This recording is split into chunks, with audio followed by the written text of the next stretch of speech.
Okay. We are live, baby. We are live. Good evening, good evening, good evening. Do not adjust your channels, but definitely adjust your volume. Make sure they are turned on.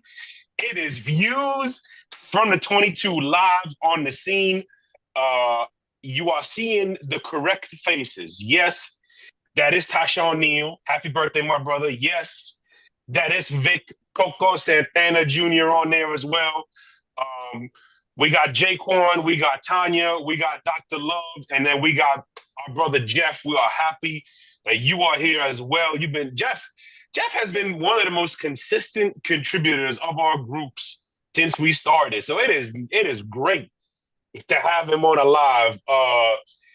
We're missing one person from the founding fathers, but it's been a while since we've had Ty, Vic, and myself on one TV screen. So welcome, fellas. Vic, we're gonna start off with you. How you feeling tonight?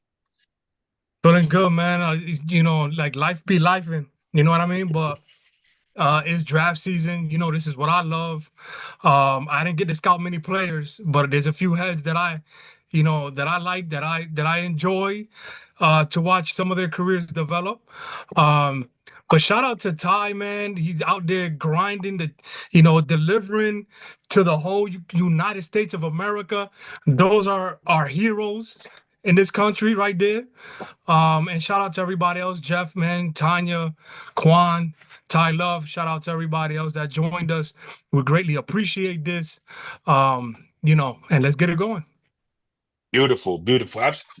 To your point about life, man, I think we can all say the last 5 years, uh, we've all gotten curveballs between not just our personal lives, but on a global scale, a lot happening. No matter what side of the fence you on, maybe I should say fence. It's too close to wall. Whatever side of the coin you on in this world, it just my opinion, my opinion, we are all on the same battlefield, fighting the same fight. Amen. And those of us that are close to each other understand the faith that we have, even though we might practice it differently. We all have the same faith in, and I think for me, I know for Ty, I know for Vic, I know for other brothers on here and sister, faith is a GPS because this world it's easy to get lost in. Mhm. My brother Tashawn, happy birthday. Anything you want to say before we get going? You're muted, brother. There you go.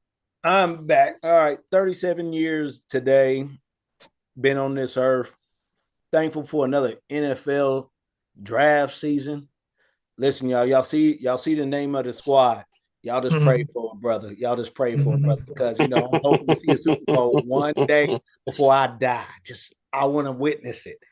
But it's always good to be amongst family when it comes to the Petty Sports Network is what I'm going to still consider it because that's what we started from. It's where Mm-hmm. we grinded from. And we're here to do another mock draft with all the family. We're going to make it a good show. We're going to have some fun. And people, sit back and enjoy yourself. And we're going to talk some football. Yeah, yes, sir. Yes, sir. I still remember the first one we did about 9 years ago. Yep. It was me and Joe Castro. Bruh. Oh, Castro. Yo, that's Yo, fucking, bro. That's oh fucking my wild. God, bro. Yes. Yes, that's when I was living in Duval County. Uh Ty Love, how you feeling, brother? Man, I'm feeling great. It's like a family reunion right now. It is. It's been too long. The original of the Petty Sports Network, which now we've seen now, but man, Yes. good to have everybody back. So much knowledge in the building, so much game that's going to be given in this show, and I'm just happy to be here. I'm not gonna take the shine from my brother Ty Shine because it's his birthday. But yeah, I rep the Dolphins. Go Fins. But this is gonna be a good mock draft. So grab a pen, grab a paper, and take notes. Yes, sir. Jeff, how you doing, bro? Talk to the people. How you feel about your Cowboys tonight as well? Tonight, man, we're in a good spot. All things considered, this is our Christmas.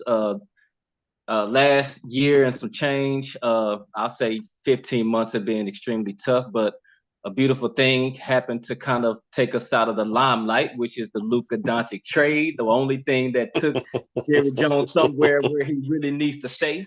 So we're actually better this past couple of months than we were those previous 13 months, but we're staying optimistic, trying to keep our eye on the prize, man, and ready to get this thing going, man, and have an entertaining show tonight. You Yes, telling me sir. somebody in Dallas did something crazy and it wasn't Jerry? Man, I think that was the most surprising aspect of it all. Not to go off on another tangent of another sport, not my primary concern. However, as far as the Cowboys, man, and the everything that comes along with the territory, it was kind of good to get that spotlight away from us for a brief moment. You and I talk about it all the time. You and I talk about it on the chats all the time. Like if we could have 5 years of the Cowboys getting no attention, maybe things will change. But I don't want to go with those tangents either. I mean, that's not going to happen. Like Dallas. Listen, here's the problem. Okay.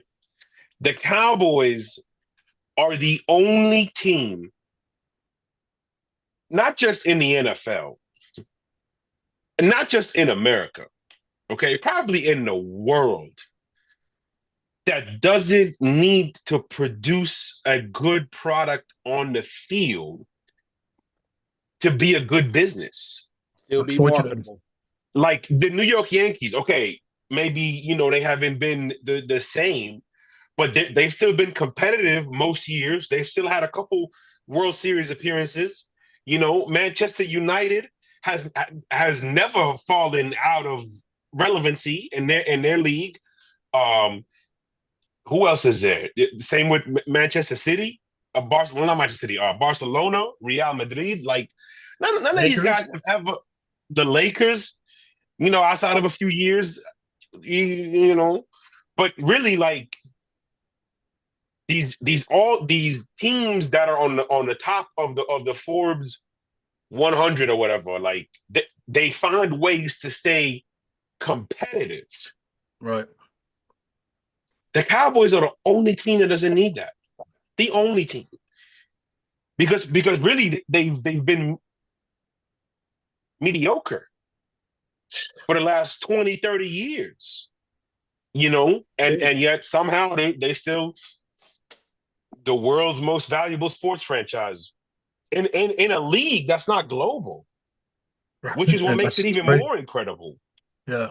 It's part of the circus attraction, brother. You got the circus and the product. Like somehow, some way, the product hadn't been quite where we want to see, but we've had some competitive seasons. We just want to continue to try to strive for some more and tolerate the circus again, however it presents itself. It's just the day in the life of a Cowboys fan, season by season. Right. Yeah, no, and not to take more time off of it, but real quick, like at the end of the day, like you got to think Jerry Ford is though at the end of the day, because it's like a 50-50 thing, right? Because the draft wouldn't be necessarily as big without Jerry. The league couldn't be as big as it is without Jerry. You know what I mean? Because he's done so many things. He's had so much input on the changes that the league has had. How like was he the first one to that we're in the war room for the draft? Was he the first one to have a camera in the war room? I mean, I wouldn't be shocked if that's the case. Yeah, good call, maybe. Yeah, so you know what I mean? The draft is huge because of that dude. You know what I mean? So like it's like a 50-50 thing with Jerry. It's like, yeah, you deserve a lot of credit, but there's some things where you gotta keep your foot off real quick, man. Like right. And I want to add this before we move on, not to hold time too much, hold anybody up, but while we got our Steeler contingency in, I just want to say, man, y'all, when we talk about the product and style of drafting is exactly how we want to go about it. Now, I can go to last year's draft, man, and I see Zach Frazier and Peyton Wilson go off the board. I'm like, man, it was right up our alley. Year before, Joey Porter, man, he was my pet cat. We can go all the way back to Ryan Shazier. Somehow they nab him. Thankfully, we get a Zach Martin. So respectfully, that's the aim of our product. unfortunately, the circus kind of gets in the way. Yeah. With respect going forward, honestly, I'm rooting for Shedeur to land in Pittsburgh. That'd be sweet. That'd be Which, sweet. hey, let's leave it at that, because I am sure not only will we have an answer on tonight's show, in about 24 hours to 25 hours, we are going to know how much more likely it is that Shedeur ends up in Pittsburgh or wherever he's going to end up, for that matter. One thing that's not a mystery, Jaquan, is who's going number one. So let us get it started. All right, we got the first 5 picks on the board. You got the Tennessee Titans, the Cleveland Browns, and New York Giants. Picking at 4 is the New England Patriots with new head coach Mike Vrabel. Picking at 5 is the Jacksonville Jaguars with new head coach Liam Cohen. Obviously, the Titans have a lot of needs, but I don't think the Titans have as many holes as they are perceived to have. One glaring hole, however, and I think everybody in the football world can agree with this, is quarterback. Okay, I've been calling the dude Will Levi. I even went on national radio, called the dude Levi. I know his last name is Levis, but when you throw in the ball backwards,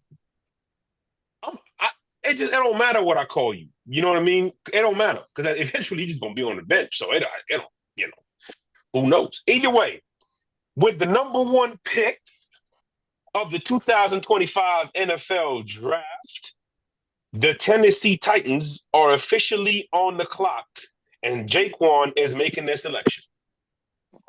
Okay. With the first pick in the 2025 NFL Draft, the Tennessee Titans select quarterback Cam Ward. Quarterback out of Miami. Vic, Ty, anybody that want to jump in here? Obviously, this kid has been to multiple schools. Finally, he went to Miami, and he performed. The touchdown to interception ratio is absolutely insane. Look, is he a prospect similar to maybe to Drake May or Josh Allen or Deshaun Watson or CJ Stroud? No, he isn't. You know, but I mean, at the same time, there was also a lot of other quarterbacks that had a lot of major hype that didn't live up to that hype. So to me, what I see from Cam Ward, I see a leader.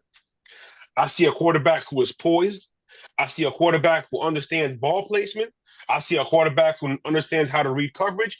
And the one thing I do like, remember, we call it football because your feet is the most important part of the game. When he's throwing the football, Vic, everything is in sync. Everything is in unison. From the mechanic standpoint, that I think this guy more than warrants a number 1 pick.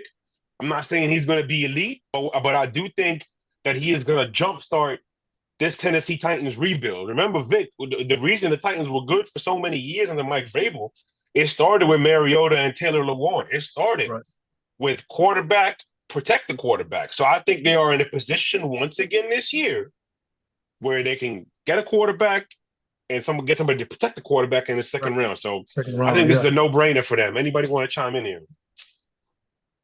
I'll just say about Cam Ward, I like his ceiling, but I love his floor. Mo, you did a beautiful job just explaining the reason and attribute that he has and why. But that's how I feel about Cam Ward. I like where he's at and what he can do. But I'll say the sky's the limit. But man, just get him under the system with this new staff in Tennessee and let's operate. Absolutely. Anybody else want to jump on, Vic or Ty, before we move on? I'll jump in real quick just to say what is the key here, I think, for Cam Ward that he's going to use to his advantage his rookie year is his charisma, his moxie as a franchise, setter, as a franchise player.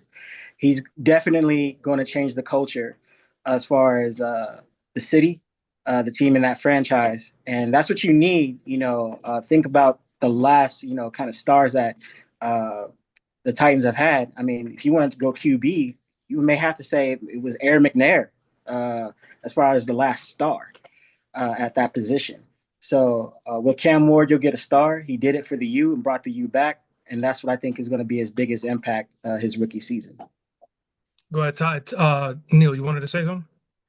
Only thing I got to say about that's problematic about Cam Ward, the injury past. And see, Miami, we got in trouble with that. You know, we got with the what if, you know, he could be. And that's always a big factor because Miami Dolphins, we know what Tua can do when he's healthy. When he's on his feet and he's healthy, he's one of the most accurate throwers of whatever route that you can ask of him to throw. But the problem is when he's not healthy,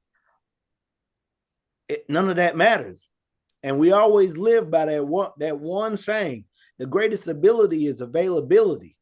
He's managed to stay on, stay upright, being in the ACC playing for the Miami Hurricanes.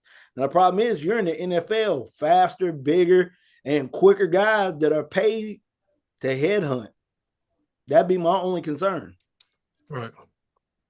Yeah, I mean, so, with Cam Ward, I have some questions for in terms of when it comes to him, what is his leadership skills? Those are the first and foremost, some of the things I'm looking for in the quarterback. What is his leadership skills? I'm hearing that it's very excellent, at elite level, excellent. What is his accuracy from every level, short, medium, deep? From the little bit that I've seen from him, one thing that I like, I think the accuracy was pretty good, Mo, in the especially intermediate. But can he make sideline to sideline throws? Can he expand the field?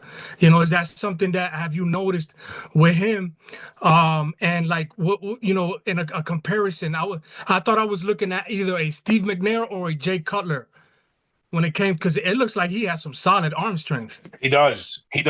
So obviously, if you go back to the Pop-Tart Bowl, number one, okay, if you have a problem with what he did in the Pop-Tart Bowl, just go look for another profession, okay? Because scouting is not for you. NFL GM is not for you, okay? First of all, any bowl named after a breakfast, I don't care if you're playing in it or not. That's number one. A breakfast snack. And a breakfast snack with so many preservatives, they don't even have a shelf life. You know what I mean? Yeah. Like, I ain't for it. Listen, Ty, I know Ty Love is, I got nothing against Pop-Tarts, Ty Love, okay?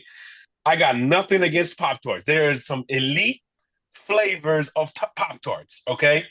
The brown sugar, I'm not a strawberry guy. In general, I'm not a strawberry. I don't like anything strawberries. I don't like fresh strawberries, strawberry this, strawberry that. I don't like anything that's got anything to do with strawberry, okay? But I digress. Anyways, the irony of all this, Vic, what you just said, the very last throw of his college career, I would like to know who drew up that play, because whoever drew up that play and whoever called that play cares for this young man, because it was an opposite hash, deep out route.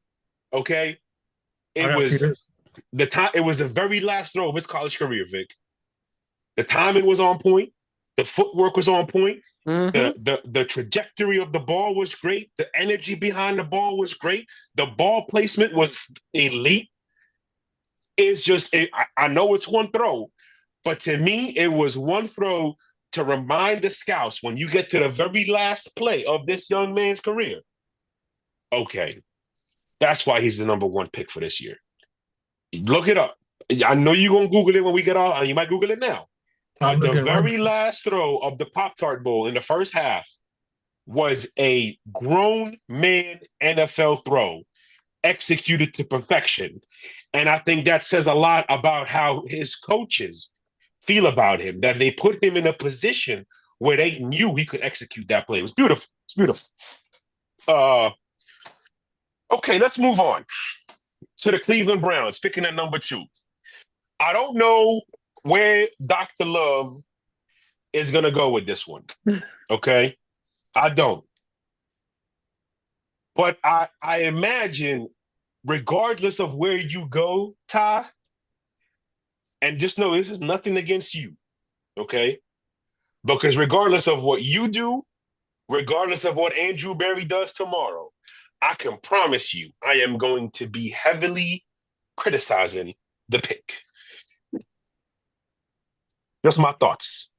Anyways, I digress. With the second pick, the Cleveland Browns and Dr. Love are on the clock.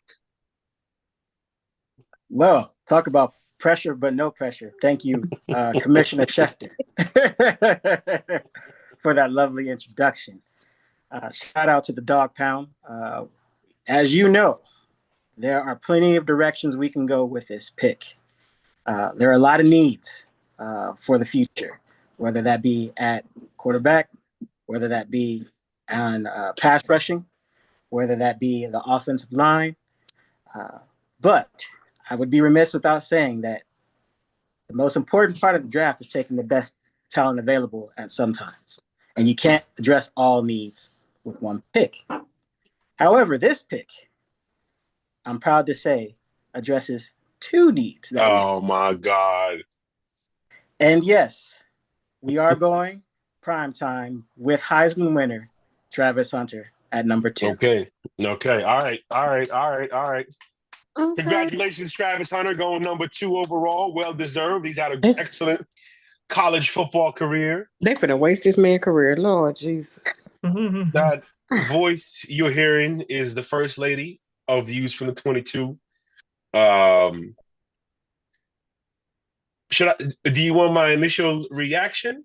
Do you want my opinion, or should I just keep it to myself and we go around the clock? Nah, you go first. You lead it off. This is going to be a Saquon Barkley situation. Oh man. Oh. Don't face the Dog Pound. He's a great player, okay? Absolutely. He's an excellent talent. He is probably the best available wide receiver in this draft and the best available cornerback in this draft. Probably. Not saying definitively, but regardless of, he's at the top of the board for both of those positions, okay? Is he a better prospect at cornerback than Pat Peterson? No. Than Jalen Ramsey? No. Than Darrelle Revis? Absolutely not. Is he a better wide receiver prospect than CeeDee Lamb? Maybe. Is he a better wide receiver prospect than Justin Jefferson? Probably not. Is he a better wide receiver prospect than Jamar? You gonna always be chasing me, number 5? Absolutely not. He just isn't. Is he gonna play full-time wide receiver and cornerback at the NFL position?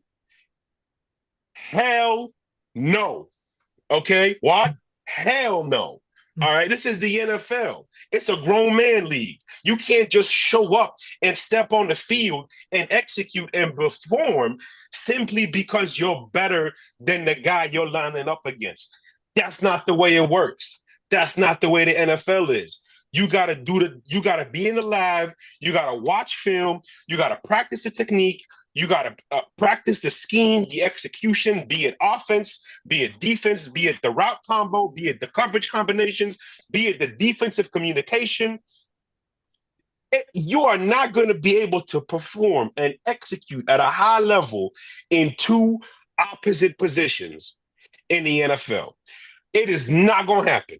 If I'm wrong, I'll throw my hands up in the air. Okay?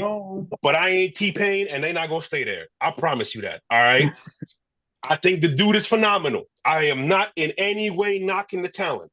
To tell you the truth, Vic, my pro comparison to this guy at the wide receiver position is Chad Ochocinco. I think he runs routes very similarly to him. I think the way he places his hands and the timing he places his hands is very similar to him. I think the control he has after the catch, and I don't necessarily have to be fast, even though he is fast, but I know the angles I need to take to give the defensive back a hard time to tackle me. I think all that is elite. Like I said, Ocho Cinco like? The size too.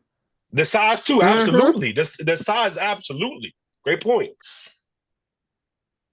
So I'm gonna let me go second here, everyone. So Go ahead. I got questions so that the rest of y'all can answer.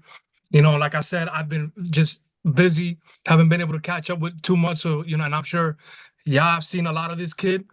So like basically what Mo alluded to, is he gonna be somebody that he's a B player, but an A football player? You see what I'm saying? Is he going to be an A no football doubt. player, but is he going to be a B player at the cornerback position? Is he going to be a B player at the wide receiver position, right? Because for me, Mo knows this, is your team got to be able to pass the ball, protect the passer, and bring the passer down, right? So if I'm picking this early in the draft at top 5, top 10, let alone number 2, this dude better be outstanding, right? So, shout out to Saquon. Y'all know the criticism we have for Saquon.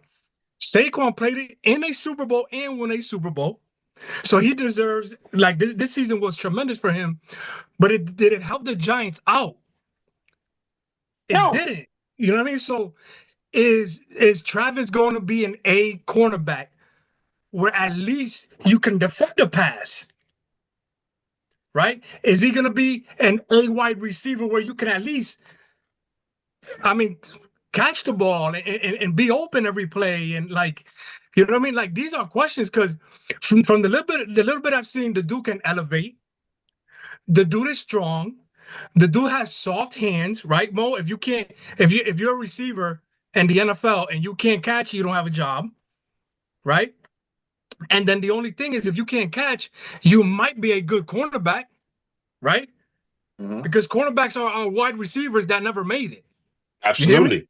Absolutely. So, what is this kid going to be an A at those positions, or is he going to be a B player? And then what are the teams going to do? Are they going to let him play both sides? Because honestly, like as great as I think of a talent that he is, I don't know if I could go top 10 with him. I don't know, Jeff. I see you want to get something out. Talk to me. I'm actually on the very same page as Vic and Mo. Okay. And I'm going to throw in me personally, wanting to see specifically last year how you would hold up playing 2 full power conference seasons offensively and defensively. And it may be nitpicky, but the shoulder injuries during the middle of the season kind of had me a little concerned, because it may be unfair, but offense and defense kind of expects you to walk on water. Absolutely. Personally, I would like to see him gravitate towards full-time corner, part-time receiver. Again, the notion what I have personally with that is you can also take a lot more blame at corner as a young player, but maybe more credit as a receiver. What's he going to gravitate to? What's the coaching staff going to try to sway him onto? The questions are long, man. There's a long list of questions. Jeff? Jeff, you done? I'm done, yes. So I'm gonna say something to your point, and then if anybody wants to jump on after me, they can. And Jaquan and Tanya are very aware of what I'm about to say next. When Lamar was injured a few years ago before that playoff game, all the Ravens fans' argument was, "Oh, it didn't happen when he was scrambling."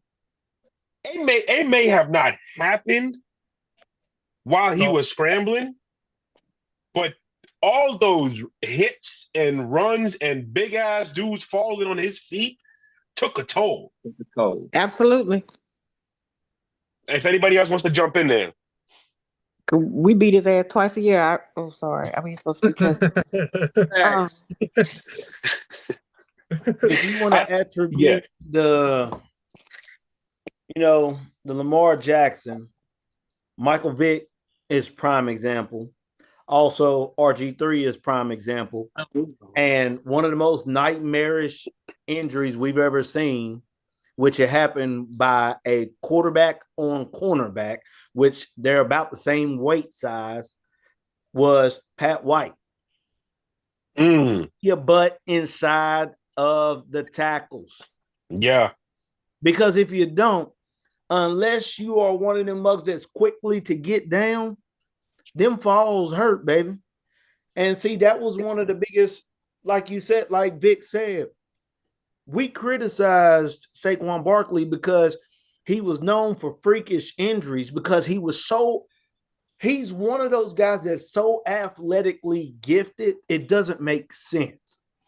And they're generational players with so much talent. You realize there isn't, even when you're in the NFL and the NBA, NHL, MLB, there's still guys and women in their respective sports that's still that much more better than people, no matter what you put in.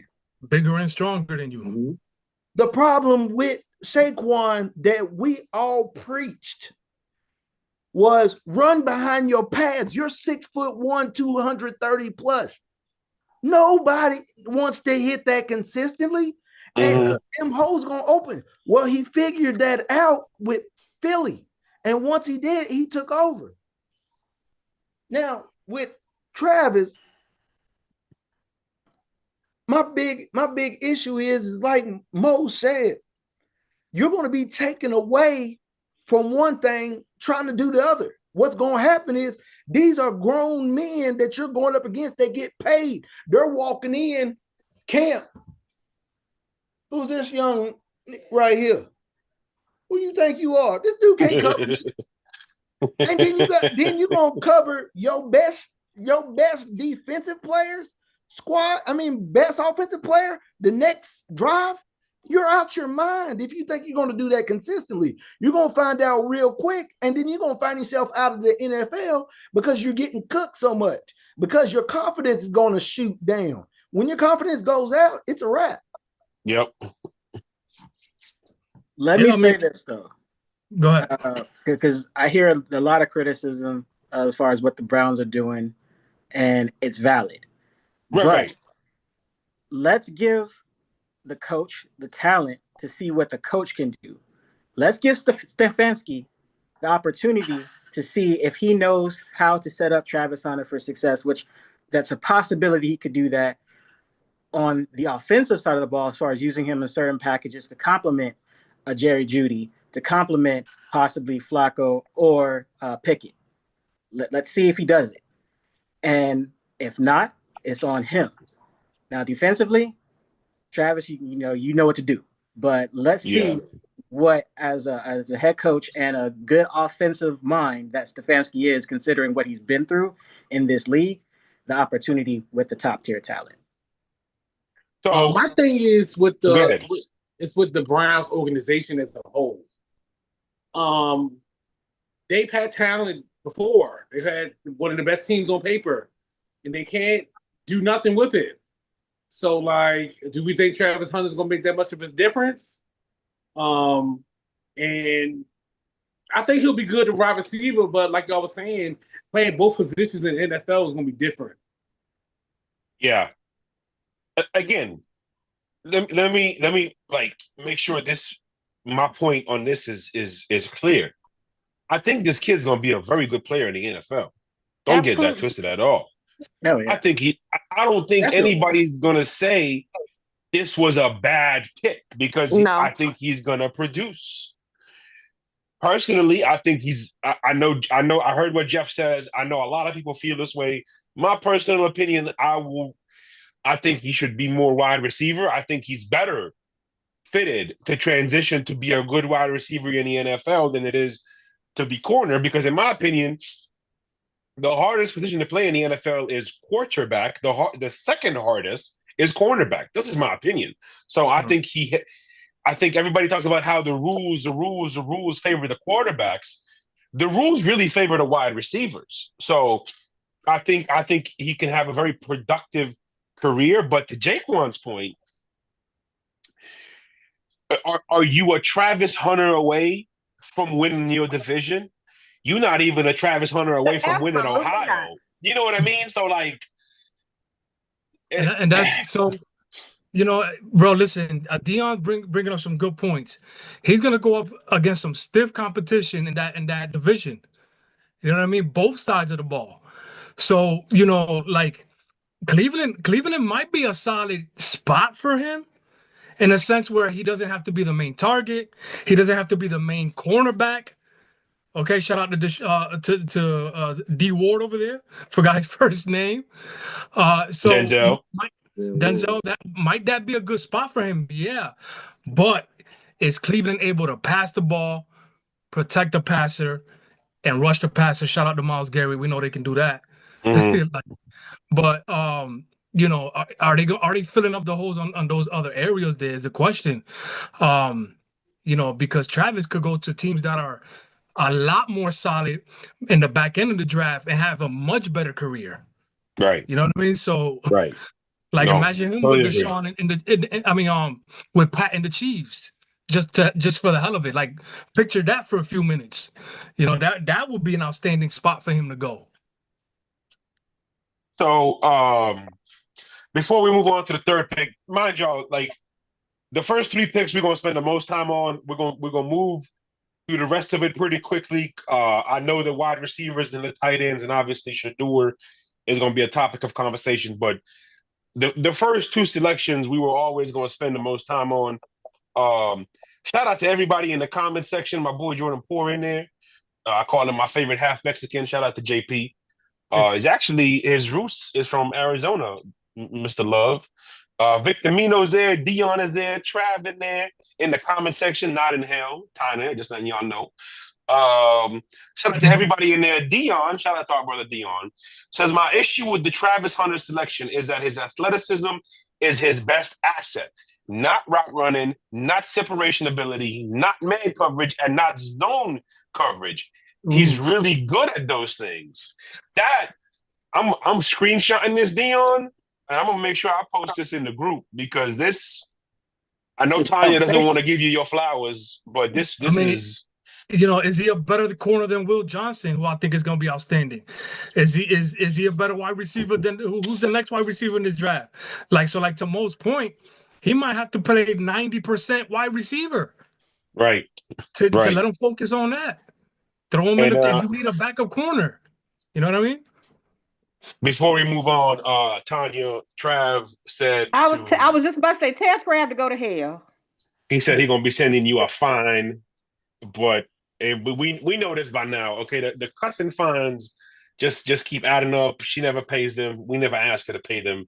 It's just political. HR department requires us that we send you those bills, Tanya, but we're not gonna require payment. You know that. You're the first lady, so. All right, next we got I think this is the birthday boy picking for the New York Giants at number 3. Let's see. What should we go with 3? Oh, interesting. I thought you was just gonna go with it. No. I thought you was gonna go with what everybody's going with. I want to try and give the Giants the best option, but at the same time, do I really want to screw a young man's journey into the NFL? Now, I mean, listen, the Giants obviously, like there's a lot that they could do here. Just let me know when you're ready, Todd, because I could definitely say some stuff about the Giants. The head coach and the GM, we know what it is. Like they are coaching and drafting for their job this year. There is no other way around it. I think a lot has been made out of them not signing Saquon Barkley, and I think a lot of that is due to it being on HBO Hard Knocks. I think that was just blown way out of proportion. I really do. Like, yes, he went to the Eagles. Yes, he was a huge reason why they won the Super Bowl. He wasn't going to do that for the Giants. They didn't. The only dumb thing to me here with the Giants is that Saquon wanted to be back, and they in turn gave that same amount of money to a wide receiver. Yes, who's not even the best wide receiver on their team. So that's where I think people really need to be talking about. Not the fact that they just let Saquon walk. It's the money aspect It's of the it. slap in the face. Yeah. But again, everything happens for a reason, and that reason was for Tanya's cousin to get a Super Bowl ring, and I'm not mad at it. We happy over here about it. I'm not mad about it either. And he just got married. Hallelujah. Yes, he did. Yes, he did. Congratulations. That young man is doing very good for himself. Absolutely. Giants obviously need a quarterback. They need beef. They need linebacker. They need wide receivers. Let's go beef. We're going to give them Mason Graham. We're going to give him some beef to get that Super Bowl defense back. I'm surprised you didn't go with Abdul Carter here. I really am. I think obviously a lot of people think he's the best player in the draft. Mason Graham is okay. Again.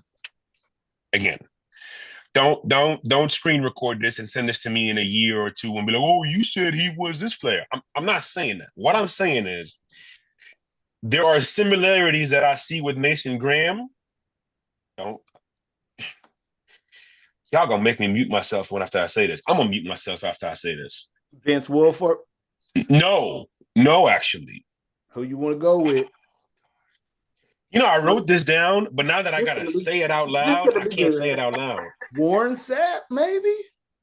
Maybe I should say Warren Sapp. Maybe that might be a little more respectable than what I'm about to say here. Oh, boy, come on.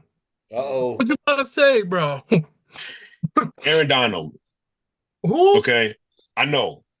Just hold on. Just hold on. We're listening. He's undersized. Mm-hmm. He's violent, and he's quick. Yes. That's it.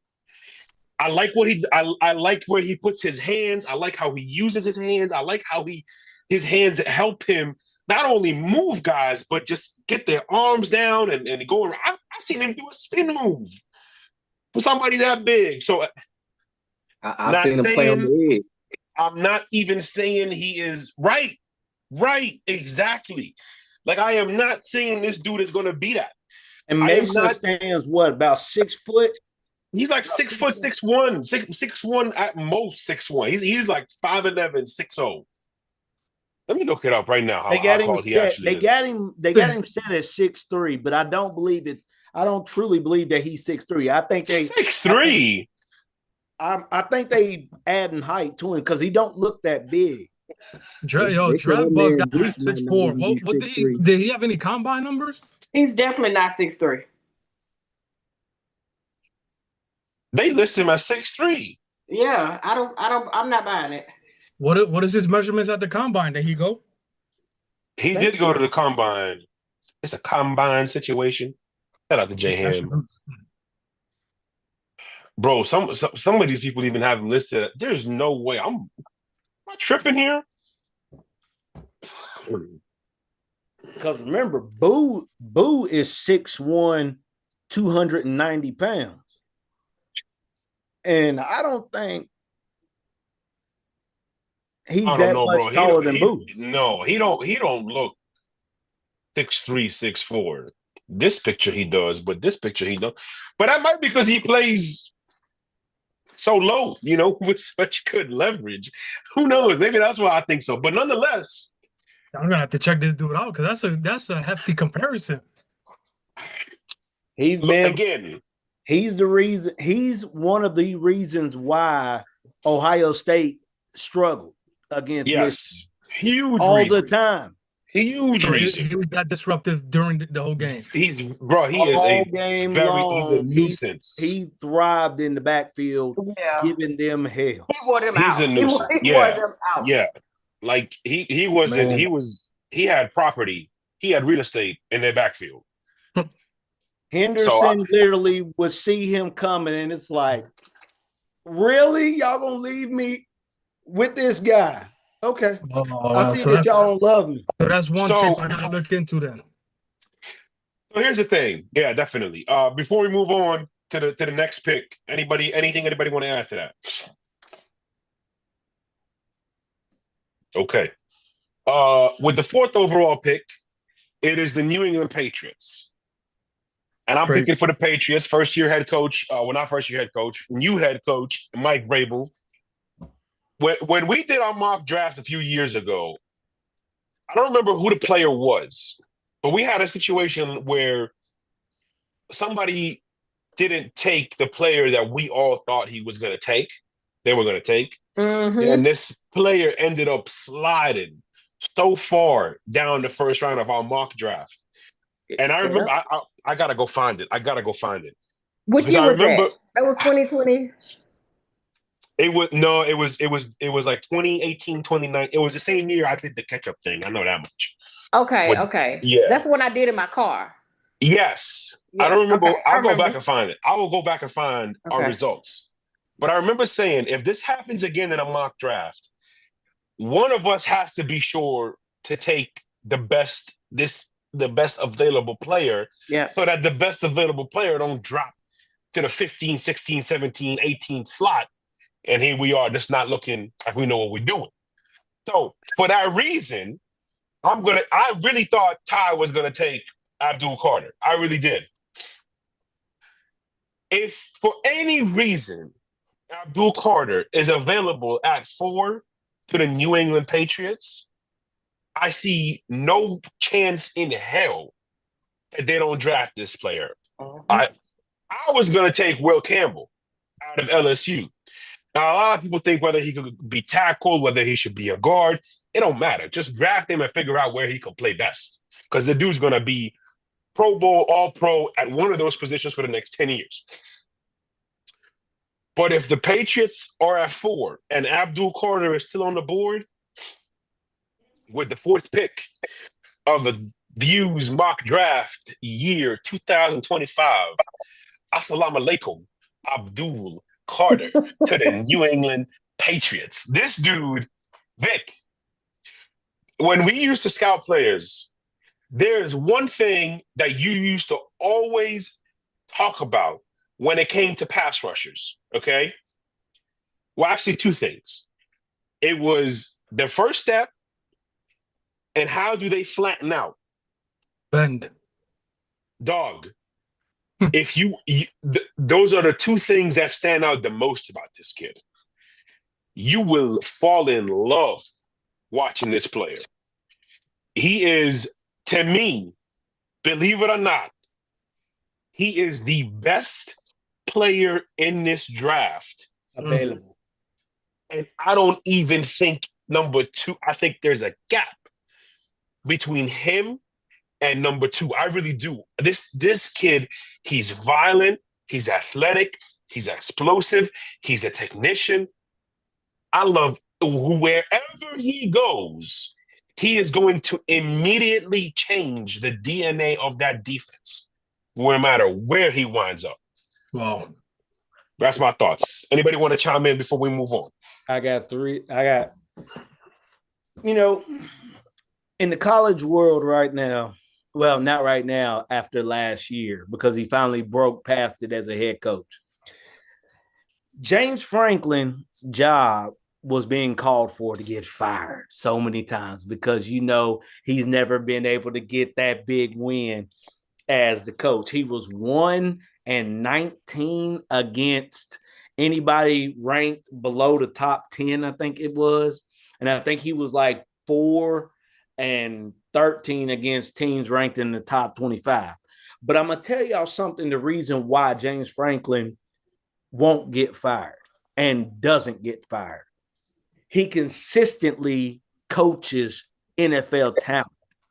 No matter what people say about that man is his prospects that are going into the NFL, because remember, this is the same man that took over after the Paterno incidents, Sandusky University incident. Remember, he had to deal with a lot, not being able to go to the bowl games, anything. So think about all the talent he had to convince to come here, even though that's associated with the school.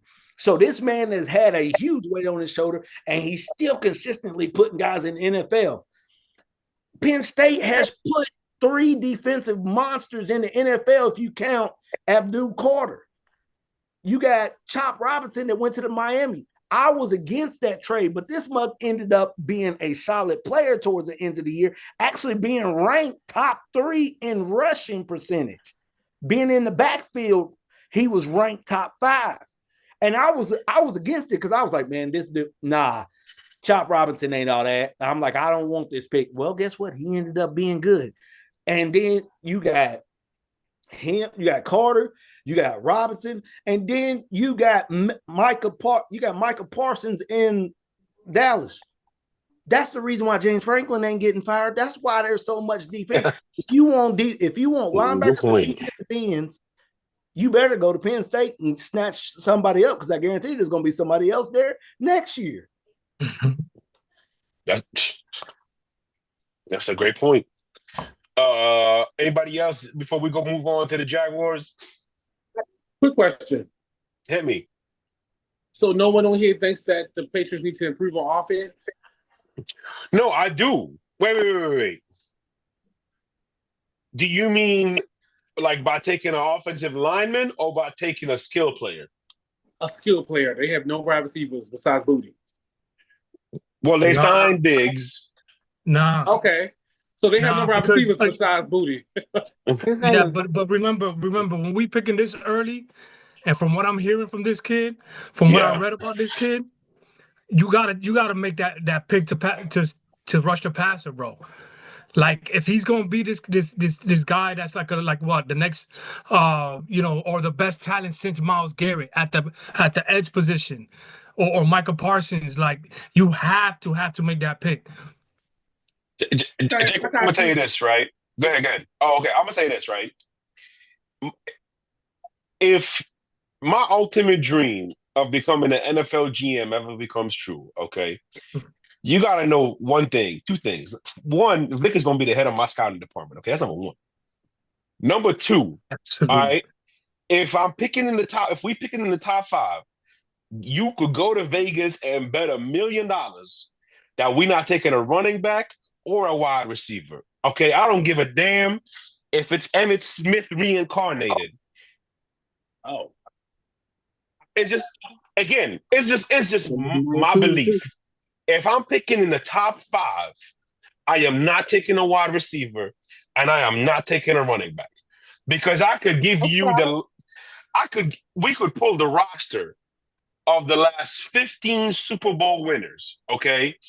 And that could be, and if we want to do the last 15 different teams to win it, because Mahomes and Brady kind of selfish with winning Super Bowls, but I digress.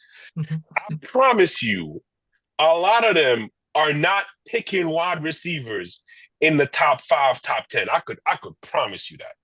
No, and I mean, again, remember, they either could pass, they could protect, or they could rush the passer. Mm-hmm. Okay, we knew what Tom Brady was. We knew what Pat Mahomes is. You know what I mean? So, again, like, this next receiver or whoever you're advocating for better be really good if you're going to pass on a pass rusher that I'm hearing of this caliber. Right. So, again, this is a philosophy that we have believed here at Views from 22 for the last 10 years, okay? There are the 3 most important positions on the NFL football team. Quarterback, protect the quarterback, get the quarterback. And if you are picking in the top 5, those should be your only 3 options. No, and think about it like this: as great as the quarterback position is probably the most needed position in all of sports. Like you can't get away with protecting. You can't get away with a pass rush, and with a halfway decent quarterback. So those 3 things don't have to be in order. Basically, my point. Facts. I just want to say I agree, because to me the perfect example is the Ravens let Trent Dilfer win a Super Bowl. Ain't no way as a quarterback he's that good. No, obviously I also think those days are over in the NFL where like you need somebody who's capable. But some people are of the belief if you got a quarterback who just simply doesn't make mistakes. Doesn't mess it up. Yeah, doesn't mess it up. Which is honestly, let me tell you, what was Tom Brady the GOAT at? Not making negative plays. And I don't even count interceptions because interceptions are an absolutely incredibly overrated stat. Okay? Yeah. Both ways. But You just make positive plays, avoid negative plays. And I No, think the one thing, go ahead. No, go ahead. No, finish that. No, that's it. That's it. Go ahead.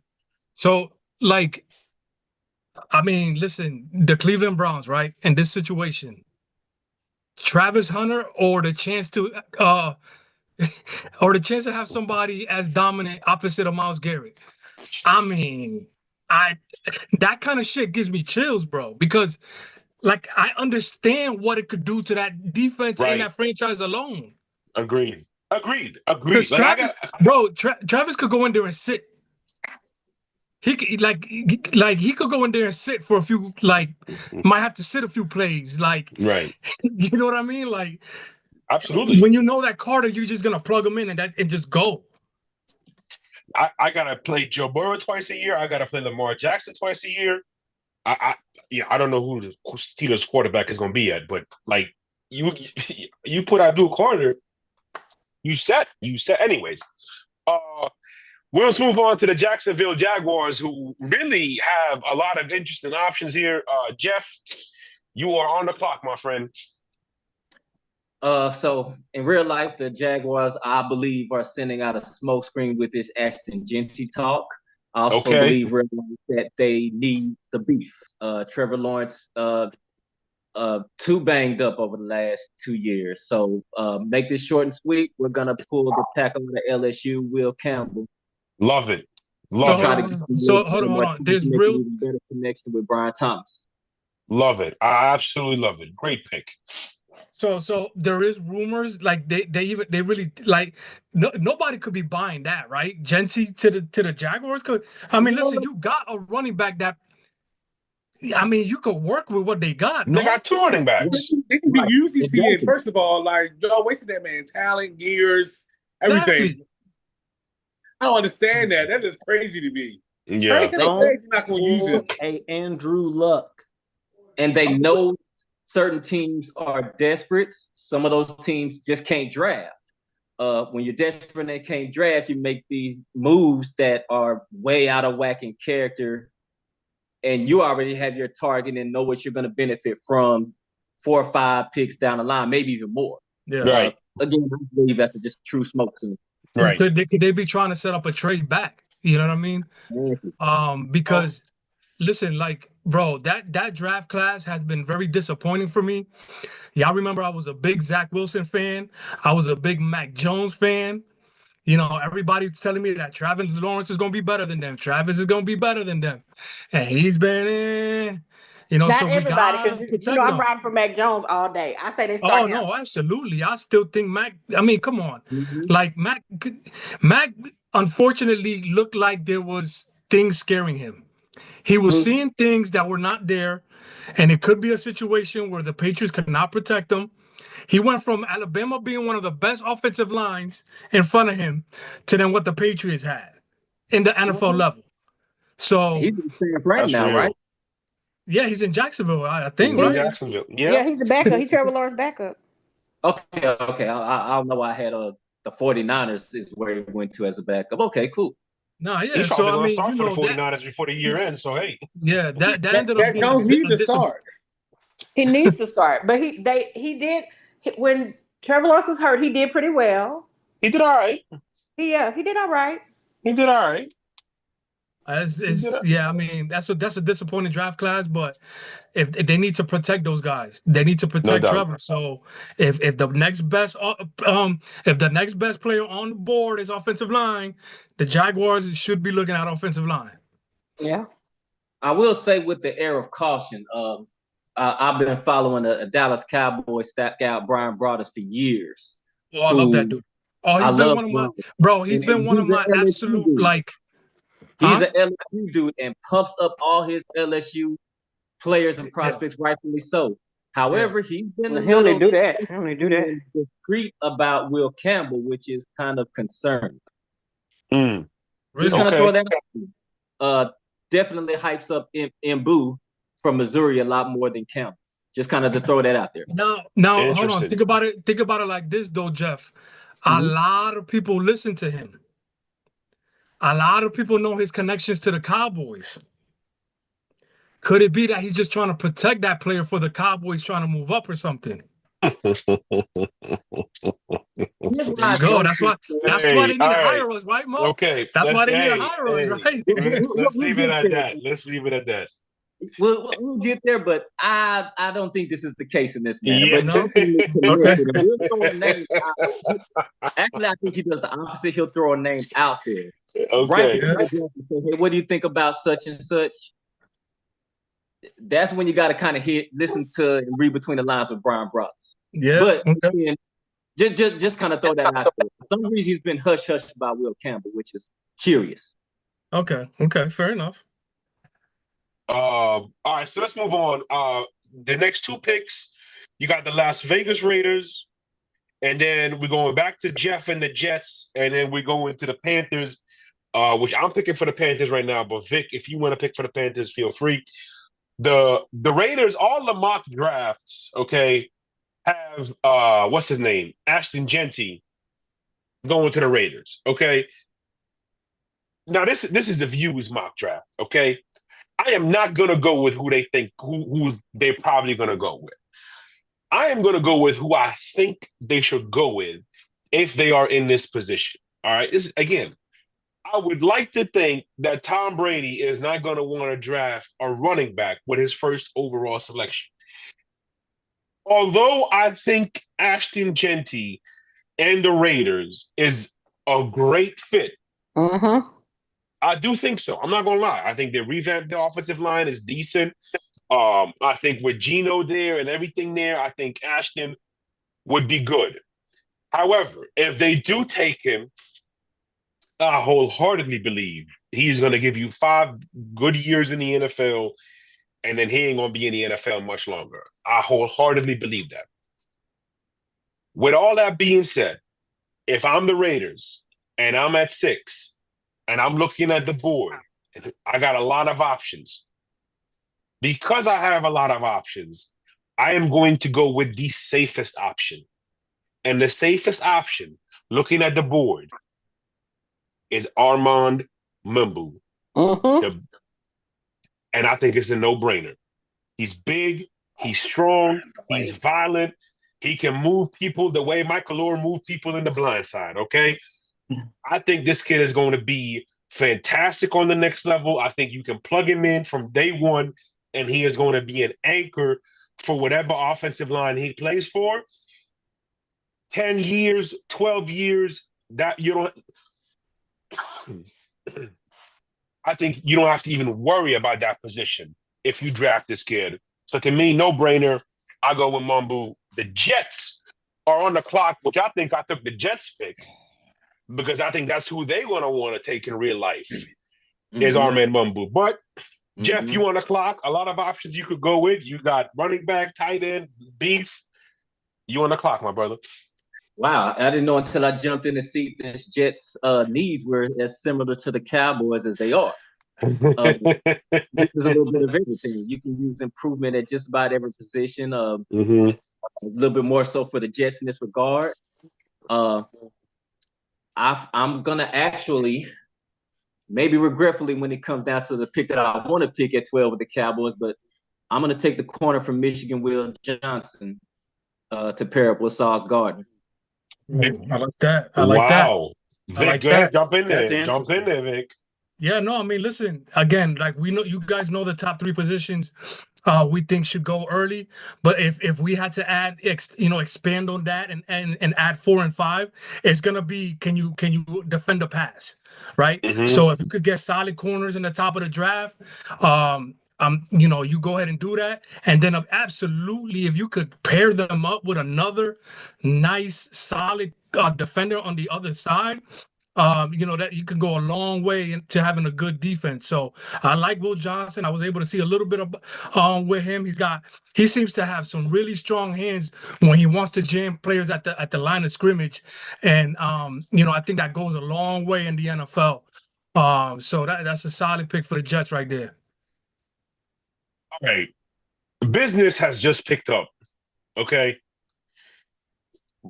First of all, I like the pick, Ron, Jeff, but we got Big Shot in here and Germ So True jumping on the line at the same exact time. So we looking like the Brady Bunch right now. Look at God. Business Let me do it. has just picked up, and I'm gonna say this, okay? Hallelujah. We are not going to talk about Travis Hunter again till the end of the show because I am sure Germ has a rebuttal for what me and Vic and Todd were saying about Travis Number one Hunter. player on the board. That's the number one player on the board. My boy, Tashawn, before we move on, because I said we got to pick up the pace. Before we move on, anything you want to add about the Will Johnson pick? Only thing I don't like it because I do like it because it's the Jets.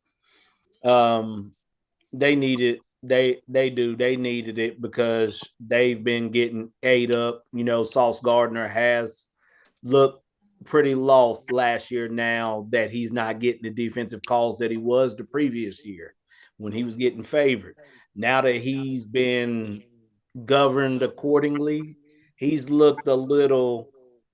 Can I get some calls? Yeah.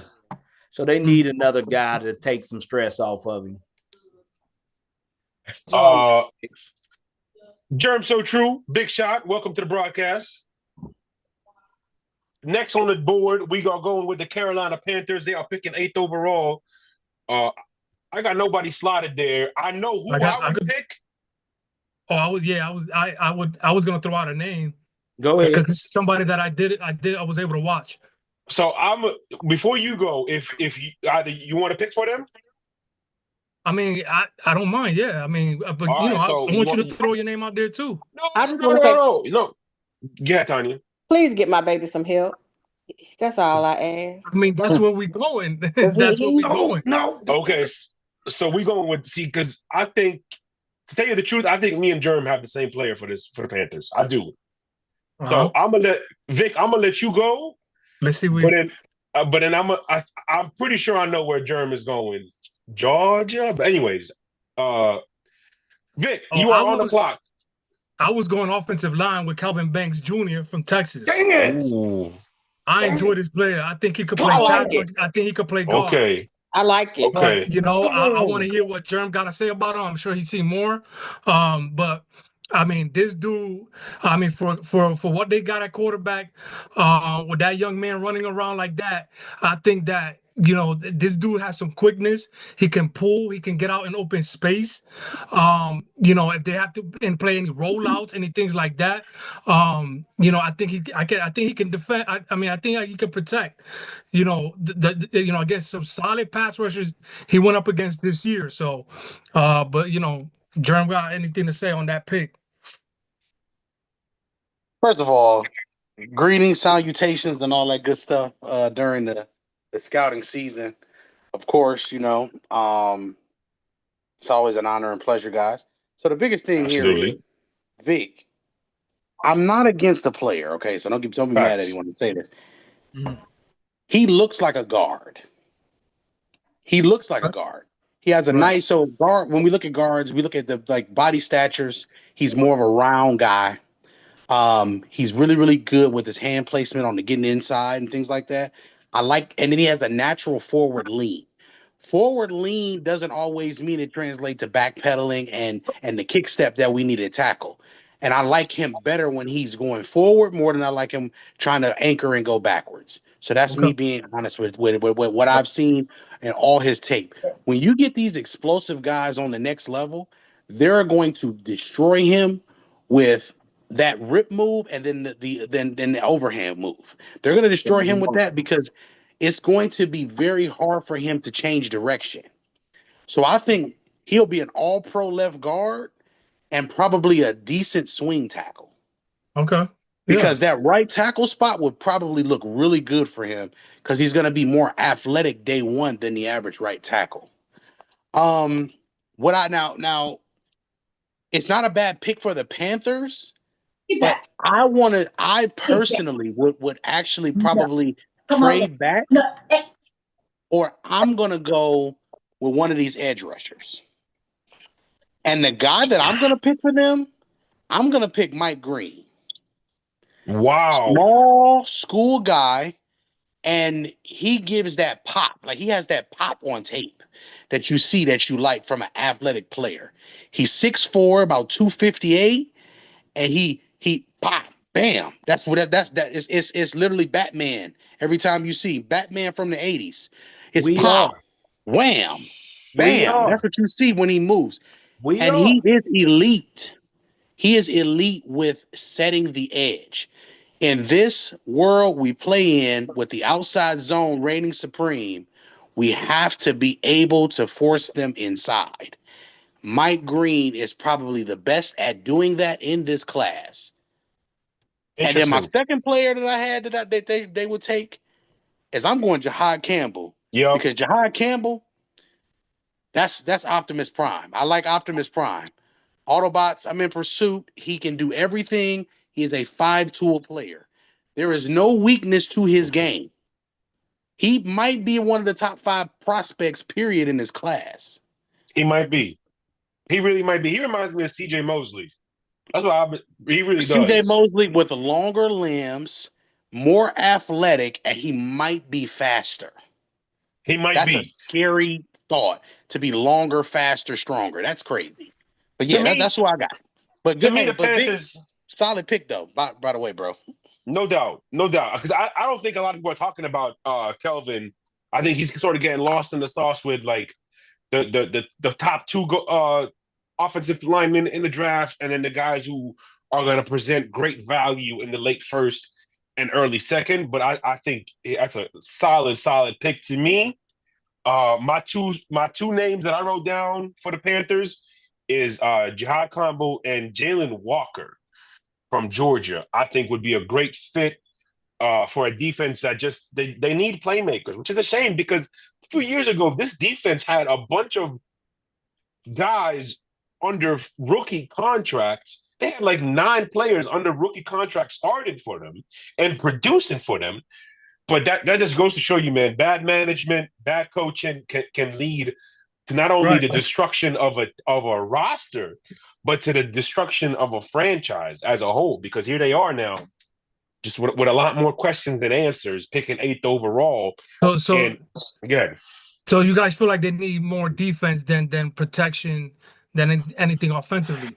I will never criticize an offensive line pick. That's just against our DNA at Views from the 22. So it's tough spot. Yeah, you can't criticize an offensive line pick that somebody that we think is a sort of a blue chip offensive lineman. You know what I mean? Right. So who are we officially picking? Well, Vic had the pick, so we are going to go with Kelvin Banks. Okay. Yes. Hey, Vic. I'm gonna give you another name real quick. I'm gonna get another name too. And the reason why I'm gonna give you this name is because remember, second round they will be picking in the top half of the second round. Josh Conerly, that plays for Oregon, is gonna slide to the second round. You could have picked him if you really wanted a left tackle. And then you could have gotten in this spot, you could have gotten something else, or the kid from Ohio State might slide.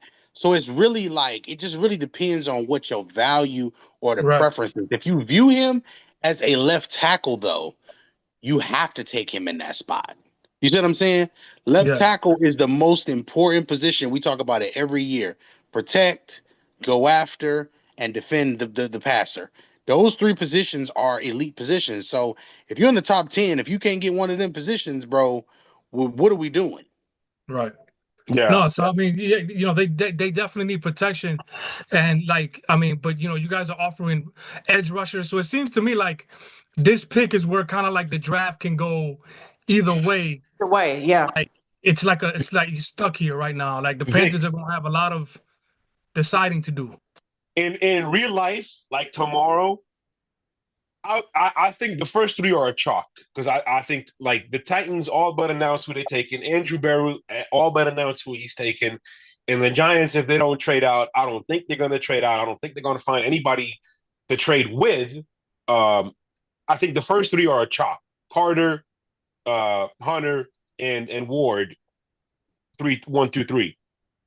But I think when 4 through like 20 could go any possible way.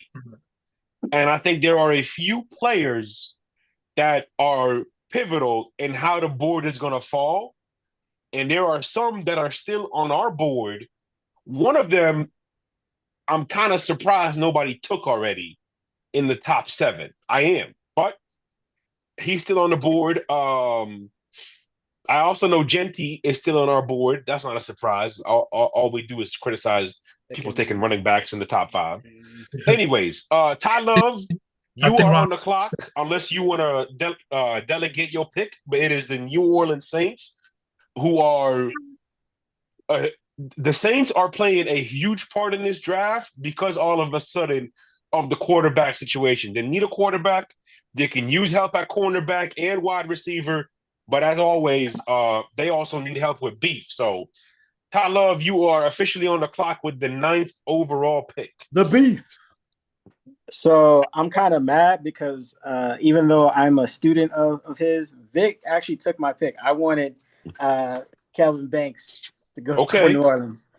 Just because, like Jerm put out, he's tackle or guard, and the Saints definitely need a guard, I would say.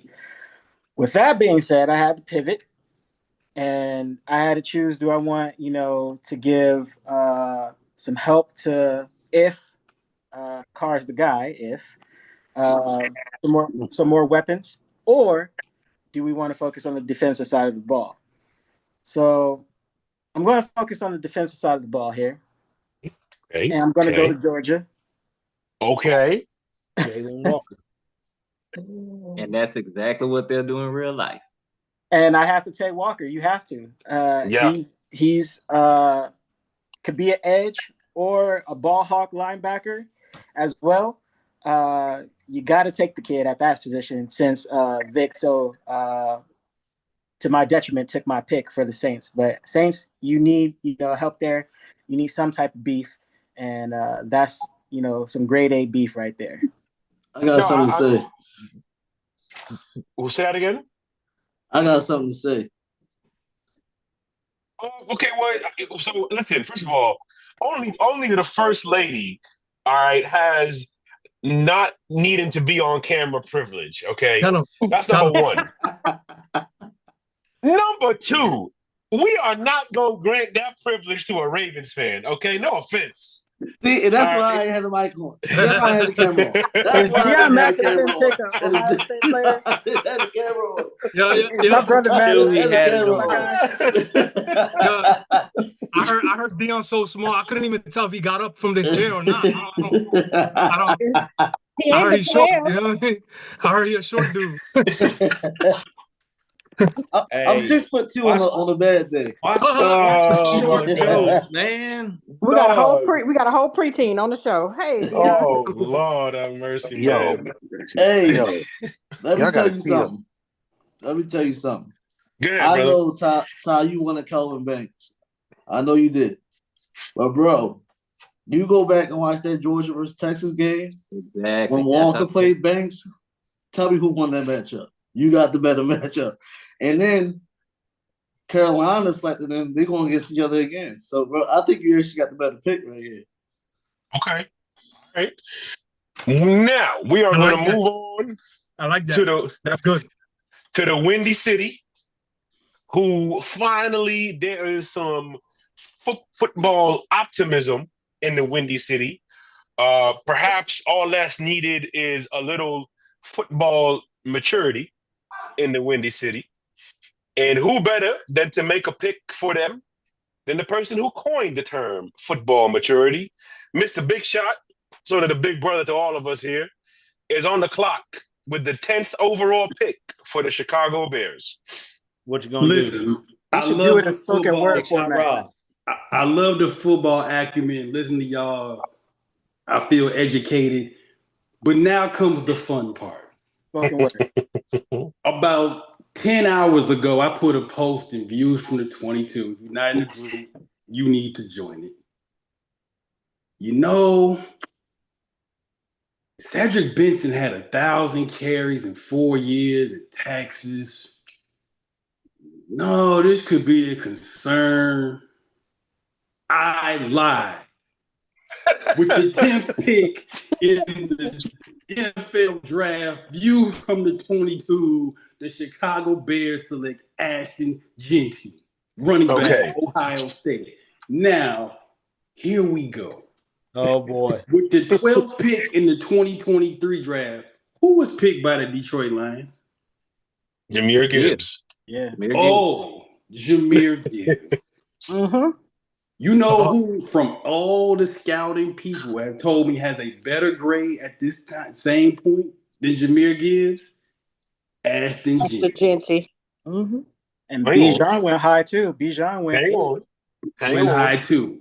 So, in the spirit of my brother Lester Stewart, who one of his first coaching gigs was in the state of Idaho, and he's a Bears fan.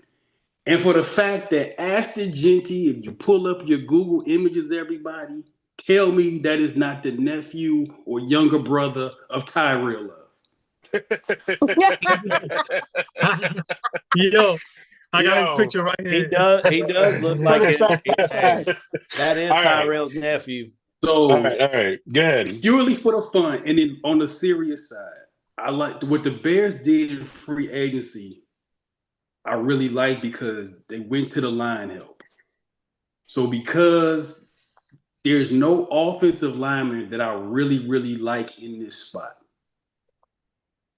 to me, you get Caleb Williams, another weapon in the backfield.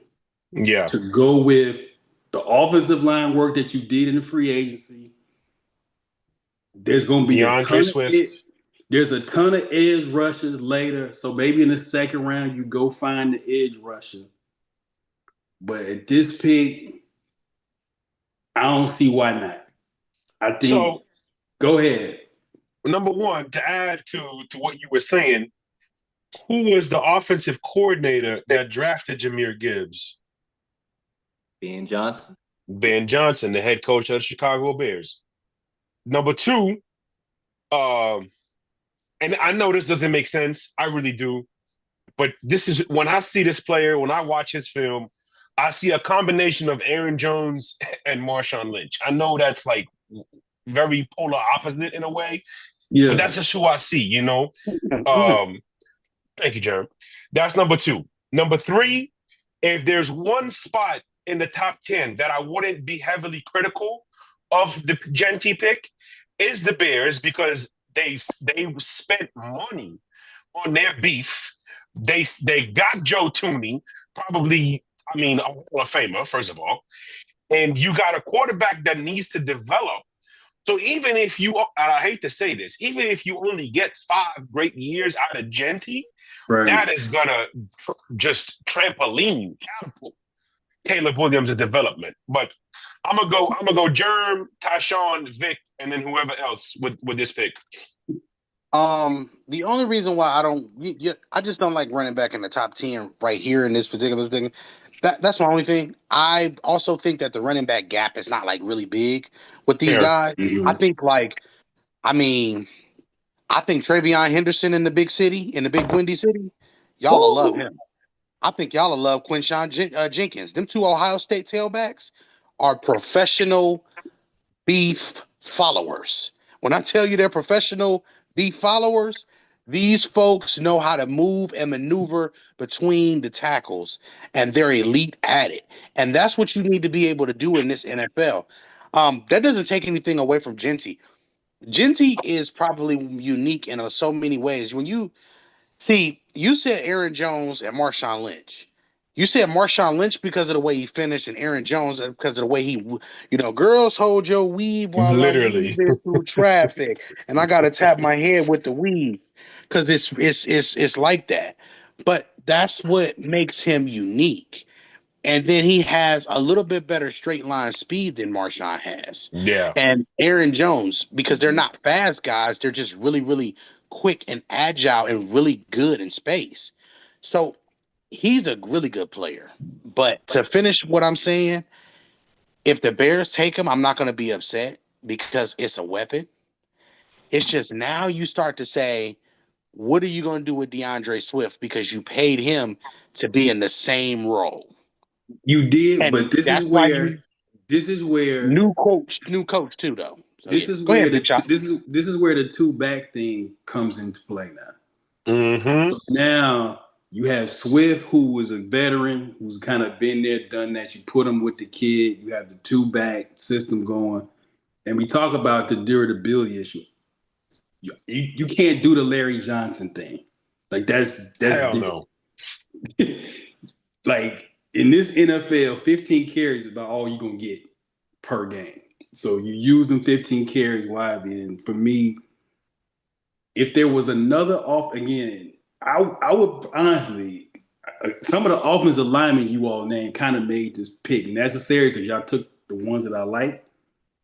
But I think if there's no offensive lineman you really like at this point, and you feel like there's like 8,000 edge rushes that you can Take the find, safest pick.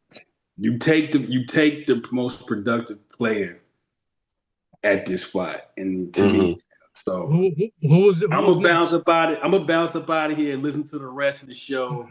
Ty Love, hey Ty, are you gonna go to your nephew's draft party? It looked like you didn't see these draft party already. Oh my God. Okay. Well, Ty, make sure you don't. Hey, Ty, don't bring none of them boneless wings to your nephew draft party. Straight up, you're a grown man. Don't do that.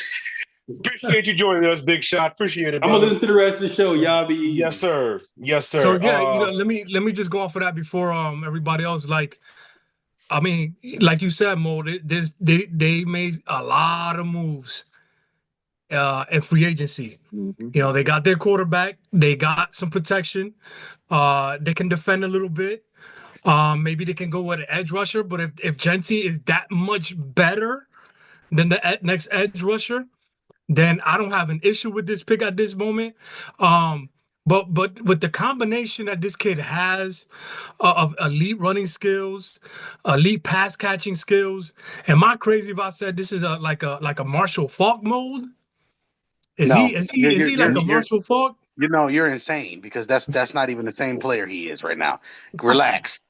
Slow down, Savannah. Slow down. You're only 16. Say it, Jaquan. Come on. I'm looking for the guy that can do all around running back.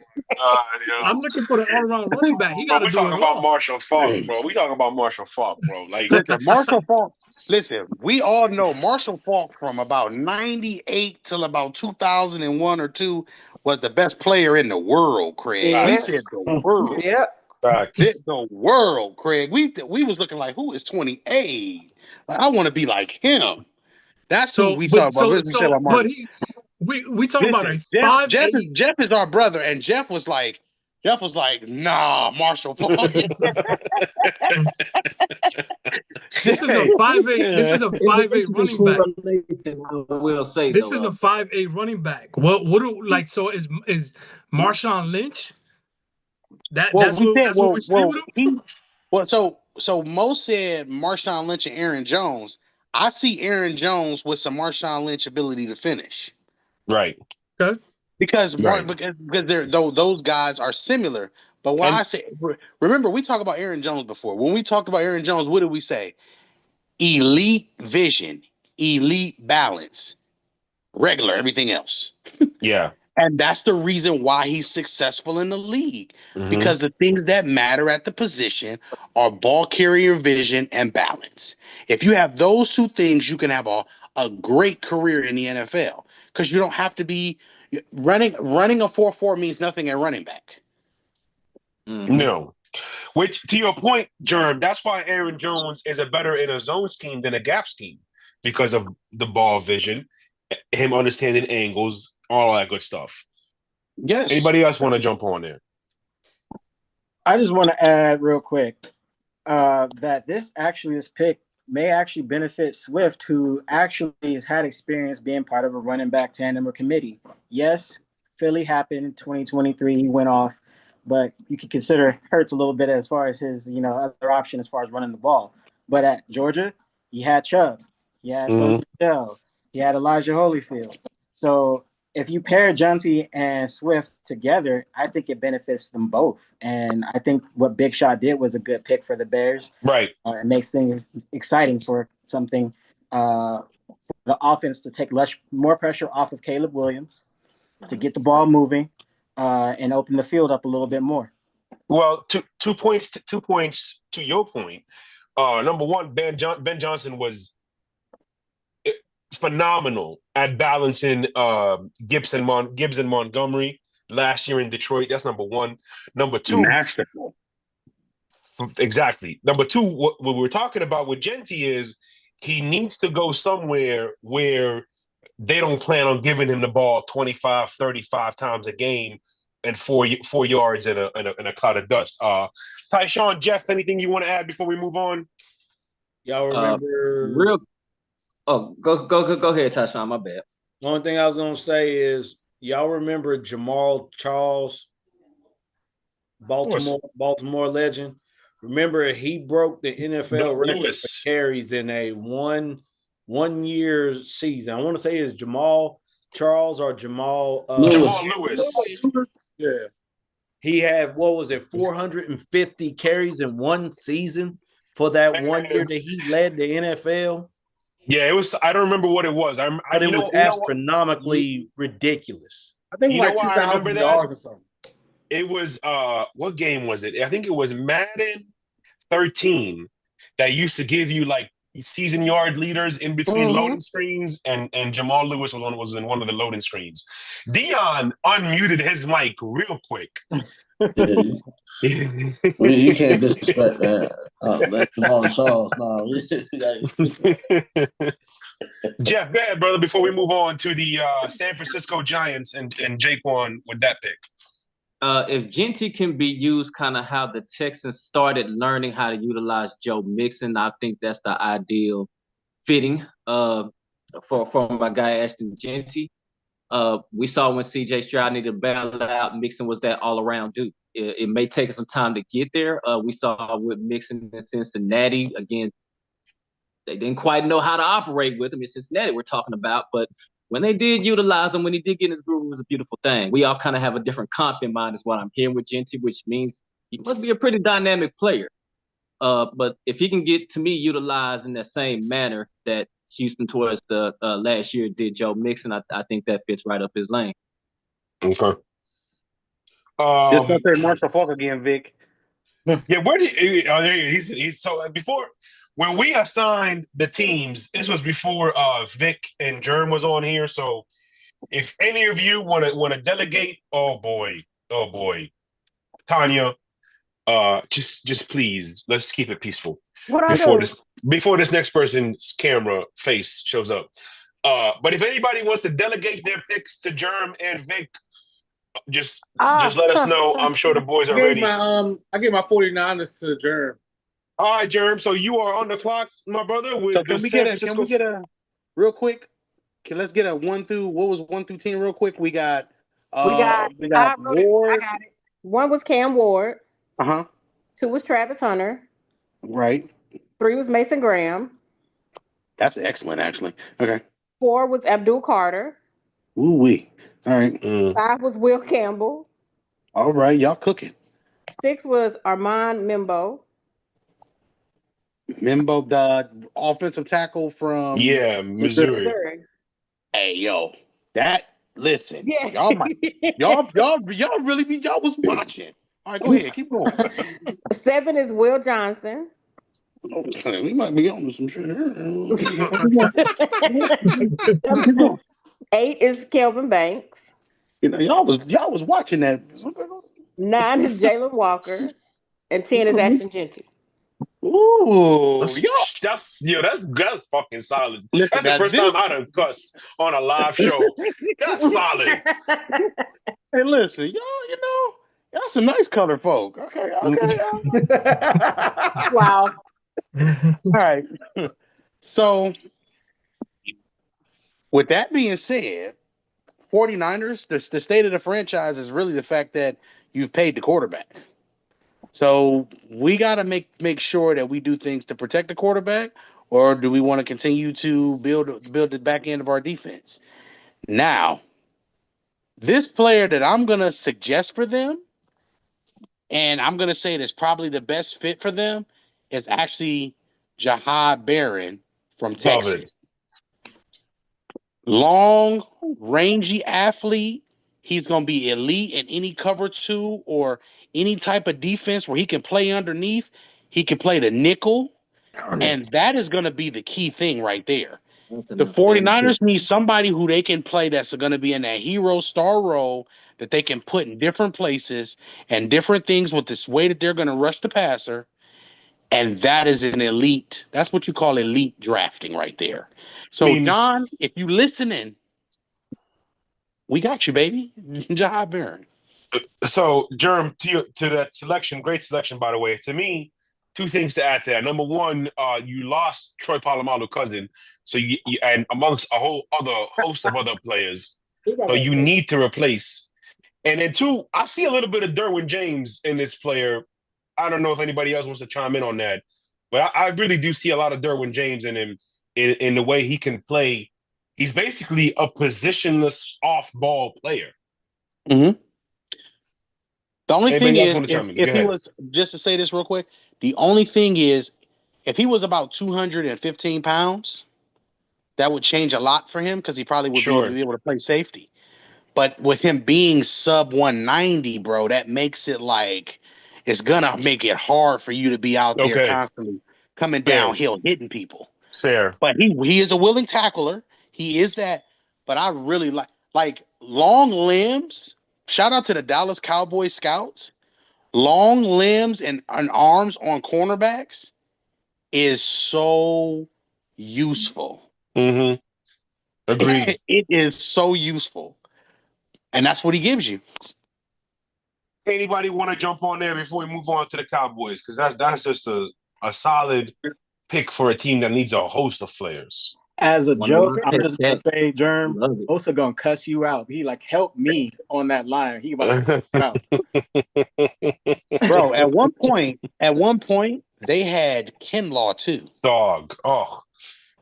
They had all of these players and they let all of that stuff go. Literally. Remember, they drafted Solomon Thomas in the 2017 draft, and he would have still been a good player to have next. They let Buckner go.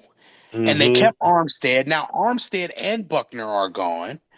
Like you for a 6-year stretch, they did nothing but draft beef, and it was all guys who ended up being quality players in the league. That's insane, bro. But how do you hit 6 years in a row, bro, and then do? No, just go ahead. And then it just crumbles. Like it decimated so quickly. Like you look up, and really, you didn't. Jerm, they were in the Super Bowl just 2 years ago. A year ago, really. Like, they was in the Super Bowl last year. Then all of a sudden, I remember it was like week 9, week 10. I'm watching them on Red Zone, and I'm like, what the hell happened to the rest of the defensive line? They're in a better place. Better place. Wow. Bro, I mean, listen, they got to commit to Brock Purdy now. I think that's a horrible decision, but hey. I agree. I totally agree. Yeah. I don't understand that. I 1,000,000% agree. I don't know why the hell they did that. Now, somebody posted on Twitter, classy move by Brock Purdy showing up to voluntary workouts. He's not going to sit out like the rest of these players because he ain't that good. Like you gotta be a certain talent to say I ain't coming to work. Y'all gotta pay me.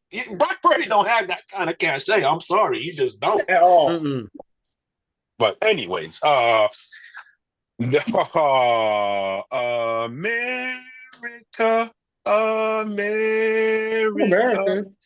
The Dallas Cowboys are on the clock. Well, on most posts a few days ago, I did address our concerns. Our 3 primary concerns, I believe, was cornerback, wide receiver, and D tackle. I believe this is a deep enough cornerback class and a pretty deep DT class. So that leaves us with receiver. Which one? Which, however, oh boy, the Cowboys be without controversy. I do have a pet cat out there. Yes, we do need a receiver, but how about giving Dak a solid number 2 option? How about having somebody who can help out a young Tyler Guyton and Terrence Steele who needs some assistance? Maybe somebody you can even toss and H-back in the backfield. For our Oh number my 12 pick, God. I am going to go with Tyler Warren out of Penn State. Wow. Wow. Okay. Wow. Here's all I'm gonna say, and then I'm gonna let the and whoever wants to take it. Aside, and I ain't even gonna say that because honestly, I have empathy towards that situation that most people probably don't. So I'm not even gonna make jokes about it. I see Aaron Hernandez when I look at this football player. That's all I'm gonna say. Vic, Absolutely. Germ, anybody want to jump on there? I really do see Aaron Hernandez in his ability to his blocking ability, how physical he can be. Because everybody talked about Gronk and his blocking ability. I will forever say this: had Hernandez not done what he did that summer, Rob Gronkowski was going to be playing for a different team the following season. That's just a fact, in my opinion. But I digress. That's who I see as a prospect. I would be shocked if he's still on the board because I think somebody's going to take him in the top 10 not from my opinion and what I value him as, but from everything I've seen in these mock drafts, it seems like he's going in the top 10. I would be shocked if he's there, but I think if he is there and they do take him, for somebody like Dak Prescott who can struggle with outside the hashes, I think he would be a great addition to this football team. But I'll take it away, whoever wants to take it. Jerem, go ahead. I'll say this. The thing is, he's a complete player, right? Mm-hmm. So that part of it makes it hard to value him any less than the top, 20 player, right?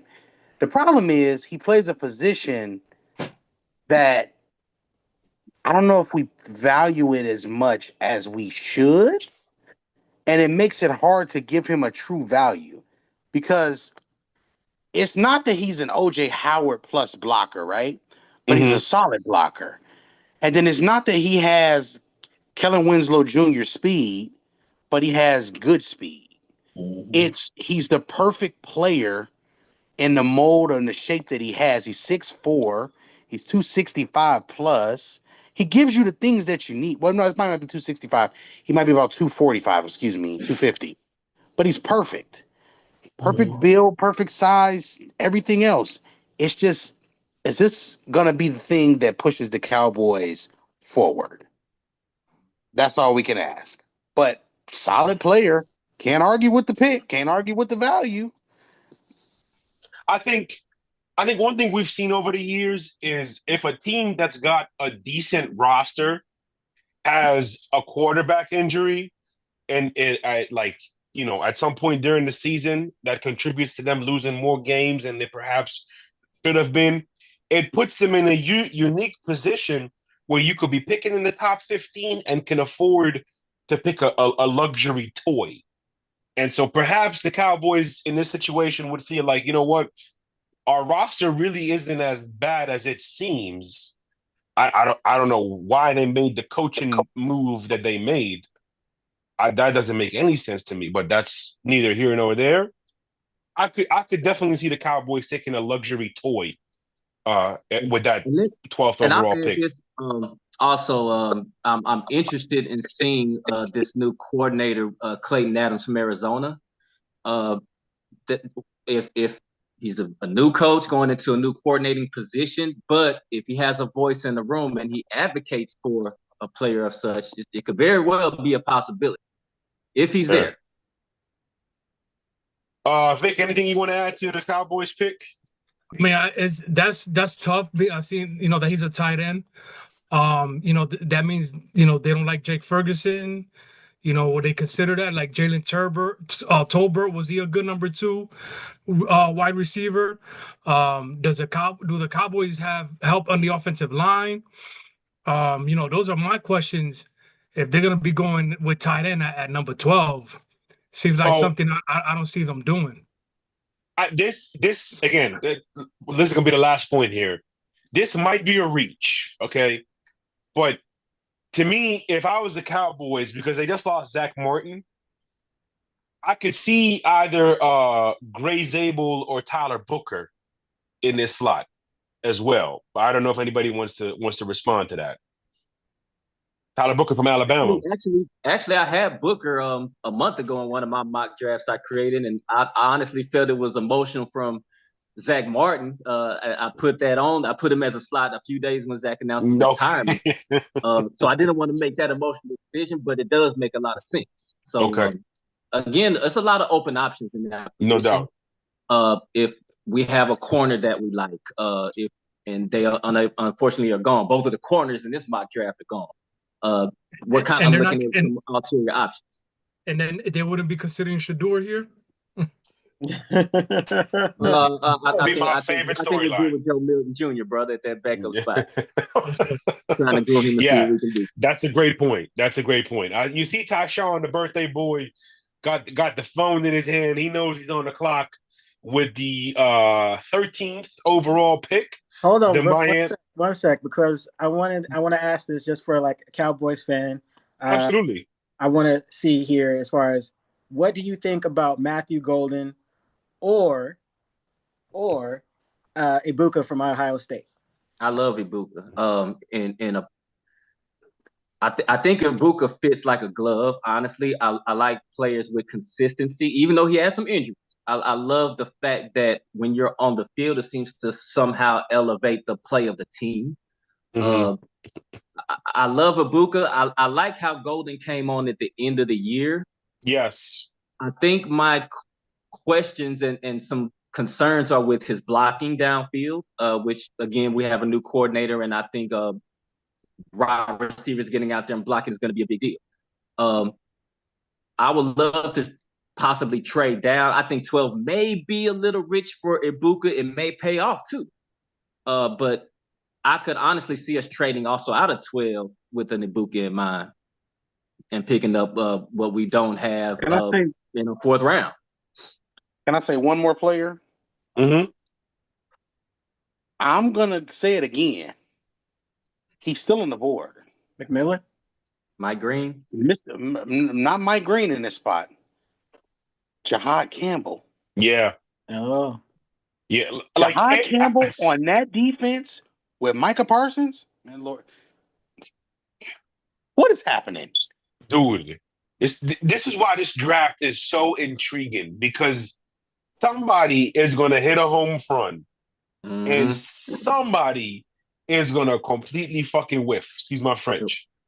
It's going to be a rich team to get a lot richer. It's going to be the Browns. I just want you to know that. It's going to be. I don't think it's going to be the Browns. I think, again, the Browns are going to take somebody who is just going to be productive in the NFL, regardless of what. But we'll talk about Travis Hunter at the end.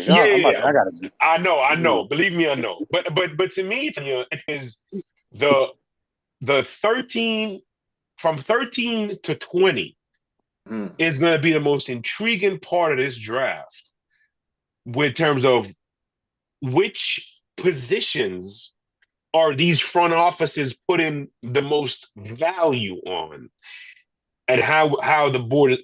I can't wait. I like. Okay, there may not be a Myles Garrett in this draft, but there's a lot of really good prospects at some not so sexy positions, so to say. So, anyways, moving on now to the Miami Dolphins. Before anybody else, okay, they are on the clock. I believe we said the birthday boy was going to pick for them. So Tyshawn, you were going to pick, and then Tyra Love, you have the first reaction on this one, my brother. Me and Tyrell's been talking about this going back and forth, and we've been really, if we done a quick little assessment. And he's right on his pick, with his assumption, just like I am with mine. And here's two things. We got a great defensive coordinator, young, smart. Muggs got but we already have some dogs coming back from injury. The problem is with Miami is a heavy need, because we just had the most important piece on the offense retire on us. So it is an immediate need that needs to happen, or we're going to be looking at Tua retiring at the end of the season. Max.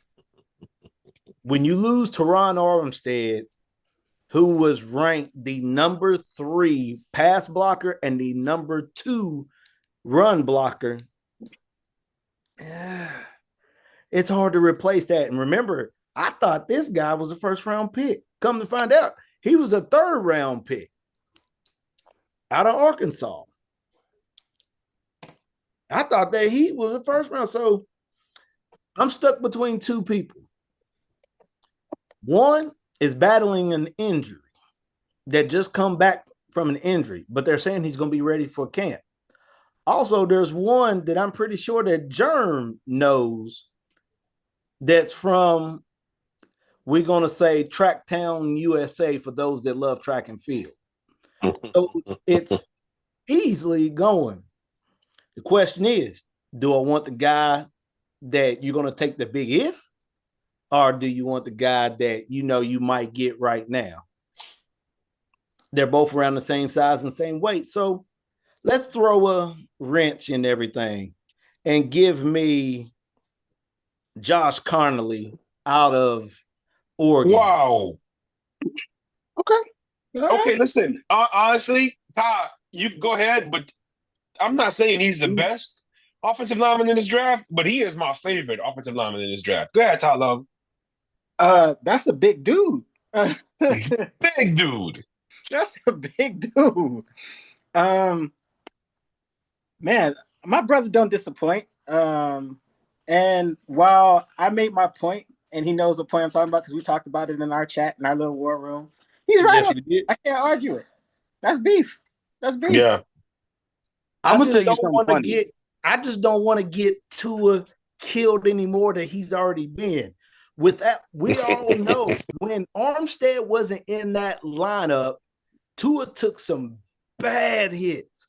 Remember, his injury happened up against the Bengals when Armstead wasn't there. When he was on injury, literally, that was one of the biggest injuries, was when he was out. And another time happened when he had that other concussion up against the Packers. That was when Armstead was missing some games. Every time that Armstead missed games, Tua took a hit. And that's just the big issue. I would have went defense hands down if Armstead didn't retire this year. I would have went defense easy. But when you got that guy out, Armstead gone, I can't trust nobody. I need somebody to protect my quarterback. Yeah, again, you're never gonna get criticized for taking beef on Views from the 22. So, Vic, Jerm, anything you want to add? Vic, have you seen that player? Nah, bro. I'm check him out though, because it's not the first or the last time we're gonna hear his name, I guess. Well, you would like him because he's one of those tackles that has a nice tackle set. You like him. He's a nice tackle set. Mm-hmm. What I think the biggest thing is, and I think that what y'all did was actually this is outside the box thinking. Oregon plays fast. Miami plays fast. Mm-hmm. So it kind of can fit with what they do, considering the fact that he's going to be a guy that's going to block on Tua's front end or whatever the case is, because obviously wouldn't be a left-handed and it being different, because you see they just moved Austin Jackson to the other side. So it actually gives you exactly what you need, which is another bookend tackle, and he's the better athlete, and he's going to give you, I think he can probably start day one too. Even being around a second round, second round grade, still think he's better than a lot of other players in this class because he plays the premium position. So hold on real quick. Are we talking about a tackle? Like strictly tackle? Yeah. You want him in Miami? Yes. Ask Bo Nix what he did for him. Ask Bo Nix. Bo Nix knows about him. Here's a question. Vic, what's the tackle weight that you look for? What's your weight? I'm looking between 310, 320. He's 315. Yep. So he gives you the perfect 315. Tackle height 6'5" to 6'8". Okay. He's right in that range too. I think he's 6'7". Yeah, he's And 6'7". and a fresh 21. He just turned 21, so he's extremely young. Yeah, I So there's also a think lot of development. I don't know if it was a pro day or what, but I saw one place where he was measured at 6'7", 324. Which I mean, that nothing wrong with that. You know, might have had a big breakfast. You know, ain't nothing wrong with that.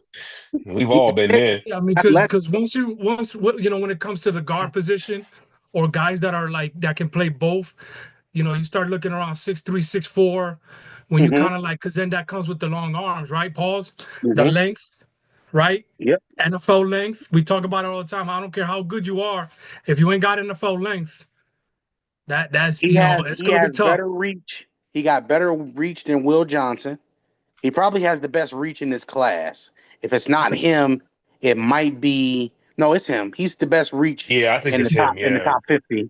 And then on top of him being the best as far as lengthwise, he might be the smoothest, but the most athletic is the kid from Ohio State. Okay. And see, I wanted to go Simmons, but that that patella tear scares me. Yeah, and patella, it scares the hell out of me too. Like we was talking about in the group, a big man with a patella injury, and athleticism is what he's feeding off of, right? And then you the patella's gone, so it's like, hey, that's an injury that you want him to come back a year or two later from, considering how it happened. You know what I'm saying? And it went down in the same Oregon game. So was he wearing a knee brace, or what happened there? It was, that one of them freak accidents in a big game. Kind of just it almost looked like he just folded like a chair.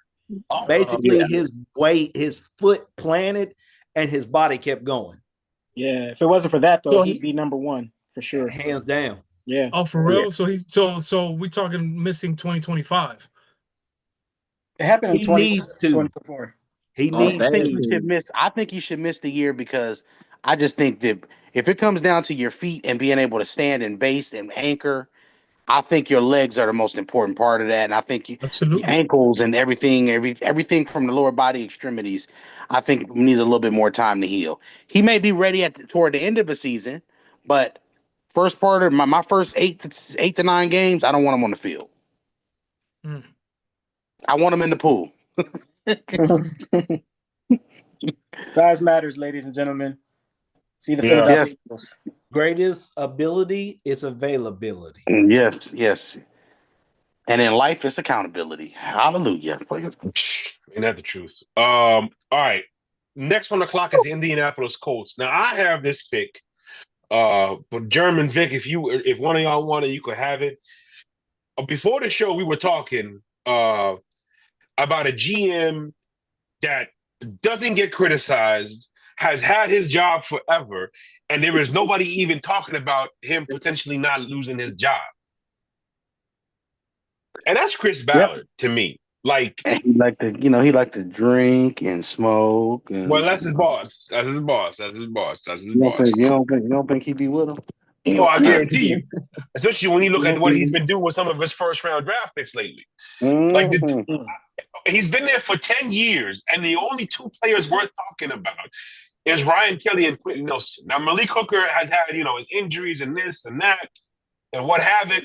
But remember, he traded away the pick during the COVID year that turned into Tristan Wirfs. Tom Brady thanked him for it. I guarantee you that much. And then they took the defensive end out of Michigan a couple of years ago. That didn't work out. Anthony Richardson, we'll see what happens there. Like, even if he's been hitting on his draft picks, this team has not produced anything. Not to mention, before quarterbacks go to the retirement community, they make a stop in Indianapolis. Seems to be the trend the last 6 years. So I don't understand how this dude has such immense job security. Again, I'm not saying he should be fired. I'm just saying he needs to be he needs to be under a whole lot more of a microscope than what some of these media guys go. But let me say one thing before you make your pick. The reason why is the classic thing of he stays safe. meaning he stays between about 12 and he stays between about 22 every year.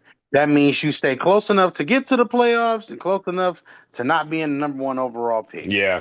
And then you got to remember, we took a quarterback in the top 5 that we probably shouldn't have taken, and we got to see this thing through, my boy. We got to see definitely it. do. But it ain't gonna be the thing that we thought it was, because we like all of these athletic traits at quarterback, but we don't like the fundamentals of quarterback.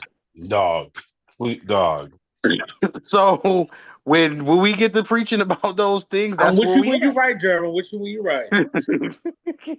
But I would say, whatever way you go here, the sad, harsh reality is there is no wrong pick, because they could use a little bit of everything. Mm-hmm. Okay. It doesn't hurt. Last point. And some of your coffee might be the first thing you can get him as a gift. Yeah.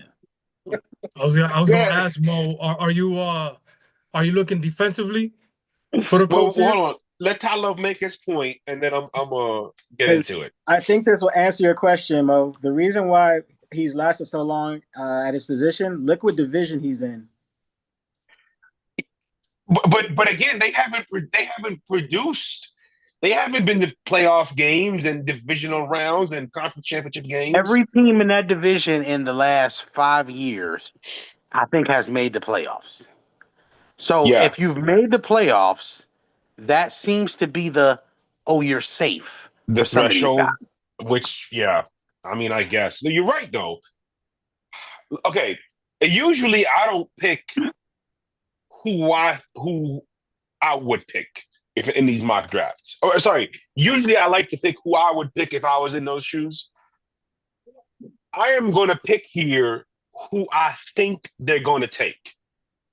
I'm not saying I would take this kid. I don't even have anything against this kid. Let me make sure I say his first name is, because I know I was going to mess it up. It's a little bit of a tongue twister for me. I don't know if it's like, the foreign tongue just would have been a tongue twister. But anyways, I think they're going to take the tight end out of Michigan, Mr. Colston Loveland. That was one of the 3 names I was going to toss to you. That's crazy. My bad. Okay, so, well, go ahead. No, I'm saying that was one of the 3 names I was going to throw to you to see who you were thinking. I think that's where they're going to go with. Again, it's not a bad pick, but with the Colts are going to draft Colston Loveland in the mock draft, and I think in the real draft. Look, he's as a receiving tight end, he's as advertised. Where I think he needs to improve is the blocking side of it, but we'll see where they go with it. Floor is yours, Germ, Vic. Anybody want to jump in on that? Dion. I know he loves Michigan players. I don't dislike the player. I just think he's a joker tight end, and I don't value joker tight ends in the first round. Neither do I. Absolutely not. But I mean, at this point, I guess the only thing we would say is it about the quarterback? Because if we build a team around our quarterback, then our team isn't really that good anyway, or our quarterback is not that good. And if we build a quarterback, or we put our quarterback in place and place him as over the team, then we know we have a good team with a good leader. So now that we have that understood, I just feel like it's kind of like we're just trying to do anything we can now to help Anthony Richardson. And if that's where you're at, I can't go against that, because we got to do what we got to do to protect our investment. This is part of the insurance policy. What Jaron was just saying is, and this is something that we sort of came up with when we would lab all those years ago, is the best quarterbacks have offenses built. Like the good quarterbacks, you build around them. The all-time greats, you just build an offense and you tell them, hey, go do this. Like the Bradys, the Mahomes. Like there was no system. The system was whatever the personnel was. Whereas with other quarterbacks, most other quarterbacks, you build around them. And that's what I think the Colts are going to do, because of, again, that's just what most teams do for most quarterbacks. Not too many are gonna have the Mahomes and the Bradys and the Mannings and the CJ Strouds and the Deshaun Watson before all the scandalous stuff. Next on the clock is the Atlanta Falcons. Oh, Miss First Lady, you are picking for them. I am. I thought we were doing this together, Mo. Oh, Hold on. yeah. Okay, so Real well, quick, just so y'all you know, can give it to Vic or Germ. Go ahead. just so y'all know, the Falcons still ain't Falcons shit. ain't shit. We know. Vic, Germ, you want to pick for them? Jimmy, you picking for the Falcons? I pick for him. I pick even though they ain't shit. Give Raheem some help, Germ. Give him some help. I was gonna Listen, say. I'm gonna be real with you. From a state of football, man, it just feels like for them, you got to get somebody who's ready today to play. They got to be ready right. Like the day you draft is the day they get on the plane and come up and show up and play one-on-one with the tackles and guards and whoever else they play. So if it's a receiver that you think they need, he better be able to line up and play X right now.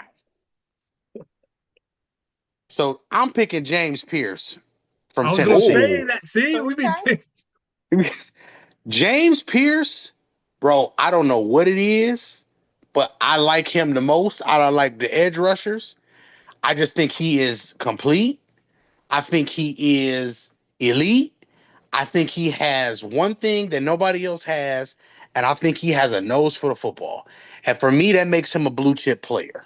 Blue chip players, ladies and gentlemen, are players that have a nose for the football, a nose for the end zone, or a nose for making big plays.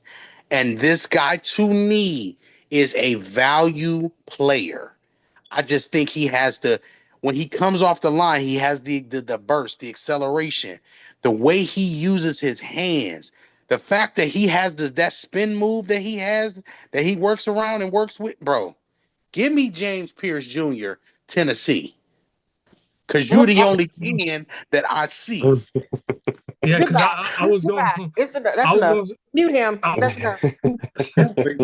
was going to mention his name, and I don't know if is Michael Williams still on the board between him and Michael? He is. I think that's some solid picks right there. James Pierce, though, like my only concern, I think he might be a lightweight Germ at 240, but if they put on some weight on him with that speed, that length, I mean, that he's a damn good looking player from the few games that I've seen him. I think he can be real disruptive in this league, and I wouldn't be shocked if somebody took him earlier. I ranked him in the top 10 on my board, bro. He flashes on tape, bro. Like you're looking like, oh, who is that dude right there? Oh, that's James Pierce. Oh, who is it? Another player. That's James Pierce. No, wait, that's James Pierce. That's how I was. I'm just curious to ask. I don't know if anybody has any insight on this, but what's the deal with these alleged character concerns about James Pierce? I think that's a Tennessee thing, man.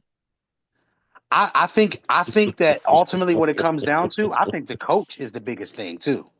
Okay. And I think Raheem is a guy. Tomlin vouches for him. Everybody does. Like the players like him. The players love him.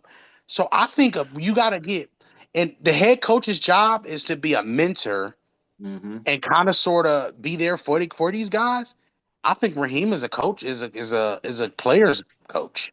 And I think that this is a perfect spot for somebody with quote unquote character issues with elite talent, because there's one thing that we know I think he can develop them. No doubt. I would say I was surprised he didn't go with Mike Green because he's still on the board. But nonetheless, James Pierce is a phenomenal choice. Remember, I said they got to be able to play today. Remember today. Fair. Good point. Right now. So before we move on, the next pick is the Arizona Cardinals. Go ahead, Vic. You want this on? No. That was funny as hell. Like, cause he's right. Like, Miss First Lady, can you go over the picks again, please? Make sure I have everybody correct. She's on mute. You're a professional. Unmute yourself. Jeremy, let me tell you something. Anyway, would you like me to start at number 1, Mo? What? Would you like me to start at number 1? Start at number 7. Okay. 7 was Will Johnson. Okay. Kelvin Banks was number 8. Okay. Jalen Walker was number 9. Wait, who was number 9? Number 9. Jalen Walker. Oh, that's right. That's right. That's right. Is it? That's right. Okay. 10 was Ashton Genty. Got you. 11 was Jahdae Barron. Got you. And then Tyler Warren. Got you. Josh Connerly. Okay. Colston Loveland. And James Pierce. Okay. So next is the Arizona Cardinals. Can we delegate this one thing before we talk about the Cardinals? I just gotta say this. The Cardinals offensive playbook is about as dry as the place that they stay in. Dog. If Marvin Harrison Jr., if little Tommy had 5 apples and we took 2 away, how many apples did little Johnny have? That is what I see every time they play on offense.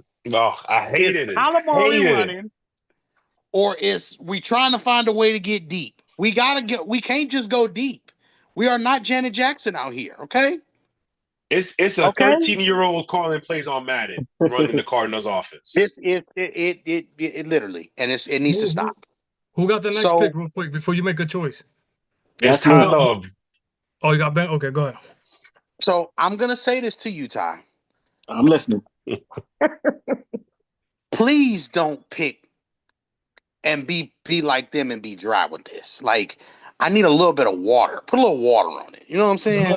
Put that little split, that splash. So do something like that. Time out real quick. What? I'm saying who got the Bengals pick after Josh, but I don't know if you put it in to anybody. Was supposed to. Yeah, well, the Bengals are picking. I actually do have a pick for the Bengals. If Vic, you could take it. Jeff, you could take it. Jerm, you could take it for the Bengals. I'll take it. The I'll take it if you want. I'll take it if you want. You got it. All right, go ahead next. Vic, I already know who you're taking, bro. Who am I taking then, Jerm? Who am I taking? No, I know who Vic's taking. No, he said he knows who Vic is taking. No, but for you, since I got the mental telepathy, because you still let me use my instant transmission. For you, Cardinals, I'm leaning that you're going to take a defensive player, and I think you're going to take Mike Green. I thought about it. My 2 cents. If the Cardinals are going defense and they going on defensive line, I would rather they go interior. But they need help at corner, they need help at receiver, and they definitely need help on the offensive line as well, Jerm. I'll give you guys everything. Literally. It's an easy hint for my pick because it's between 2 guys, but they have ties to the state of Georgia. Okay. Well, then you can't go wrong. It is that. Oh, don't you do it. Don't do it. I know what you about to do. Don't you pick Malachi.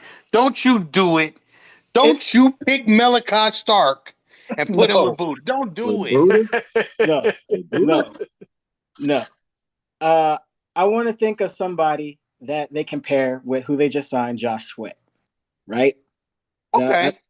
So, who I'm going to take? Walter Nolan. He was about to drown me with that one. That was too much play. Yeah. And I'll share who was the other guy because I want to know what you guys think about him. But I'm going to go with Mikael Williams. Love it. You can't go wrong. You can't go wrong with that. Absolutely not. That's a great pick.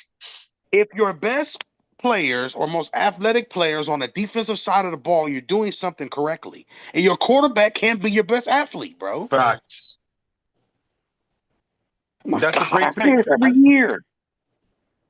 Literally Just every holler year. at me. Good pick, Literally man. every year. Bring Well, me that's a in. great pick. That's a great pick. I mean, Mikael Williams, they got him listed at 6'5", 260. That's not a small dude. That is a big dude. He's physical, violent.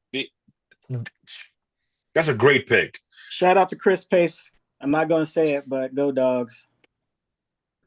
I like violence out of my beef players. I love to see some violence out of them, and I think this kid. He's a scary looking dude. Like yeah. Does he even smile? Like I haven't seen him smile. Hey. All right. Yeah, does he smile? Vic Coco Santana, you are So, on the clock Germ, for the Cincinnati Bengals. So, Germ, like I said, I need to catch up on some of these players. But, bro, like, we already know what the Cincinnati Bengals need to be doing. They got, they got some great skill players offensively. They got my favorite quarterback in the NFL in the world right now because Tom Brady is no longer donning a uniform on Sundays. You hear me? Go ahead. Okay, so we know where we need to go here. Go ahead, take the tackle, man. Go ahead, man. Tell me about this gray Zabel kid, right? He's 6'6", right? But he's a white boy. Shout out to my white friends. I love you all. God bless my white friends. Oh my God. But how you 6'6"? How you 6'6"? Germ, how you 6'6" and you ain't got the arm length? But then the dude's got crazy combine measurables. He jumped out the gym. He verticaled out of the gym. He had a broad jump. Who is this man? What is he? Is he from the Men in Black? You know them dude. You know when when they shot him and the head grew up slowly. So is he like T-Rex, but he can jump and run fast like a? Oh my God! Talk to me about this gray Zabel dude because Right, I need Joe Burrow protected at all costs. I need him to be better than Pat Mahomes. You hear me? Oh. So, because I know he is. here's the thing about Zabel, bro. Zabel is one of those dudes that he's just a technician, bro. He's a technician at the position. He's very, very nimble. He's very light on his feet, and he's really, really good in space. Like North Dakota does a really good job of getting their people in space, like screen plays, all that different stuff that they can do with some of the players that they have. He'll be good there. The thing is we just want to see if the level of talent will come up with if we want to see if it's real or if it's raw and it's authentic, because we can't spell never mind. But the thing is, it's like he's really, really good with all of the things that we like as film guys. Good feet, good hands, placement. He sit down very nice. So he keeps his rear end low. All those different things that we like as a tackle. It's just the arms aren't as long. And that is really the biggest thing that you'll probably like, ew, this is stinky. That everything else, bro, he's a second round grade because of that. Otherwise, I would have put him higher. He would have been a first round grade if his arm length was what it was supposed to be. How about that? Right. So, because I'm seeing plus height, I'm seeing plus weight, I'm seeing plus hands. I mean, plus 40 vertical and broad jump. Okay, meaning that he's explosive, more explosive than most offensive linemen, right? But then he's failing in the arm length and the hand size and the span, where we go from middle finger to middle finger straight across the chest. You know what I mean? But like, if this dude can play both tackle or guard, I mean, and the film looks good, you got to make that pick somewhere right around there, right? I mean, see, I think if he can, which in college he played a bunch of different positions. I think in the NFL, if he can get plugged in at guard, I think he can find the most success at guard, because one of the things that with not only the arm length, but some guys on the edge who had just pure speed gave him some issues as well in college. So I think if you plug him into guard,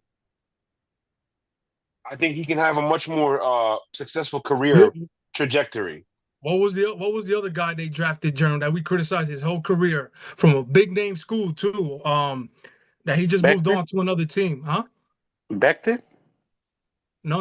That the Bengals drafted, and he was a tackle for a while, and we kept Jonah saying guard Williams. him. Huh?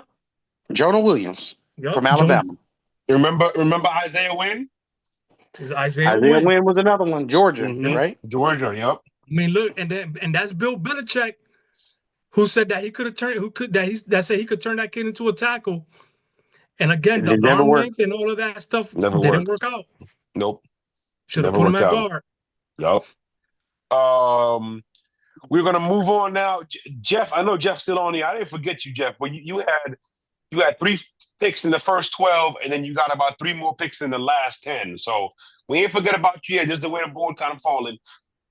Next on the clock is the Seattle Seahawks. Oh no. Oh yeah. We got Seattle. I wrote Tyshawn for Seattle. Is he still here? Yeah, was it me for that for Seattle? So I think so, because Seattle Ty and the Love Chargers, I think. Okay, so I had that backwards. Then. So then Ty Love maybe next then.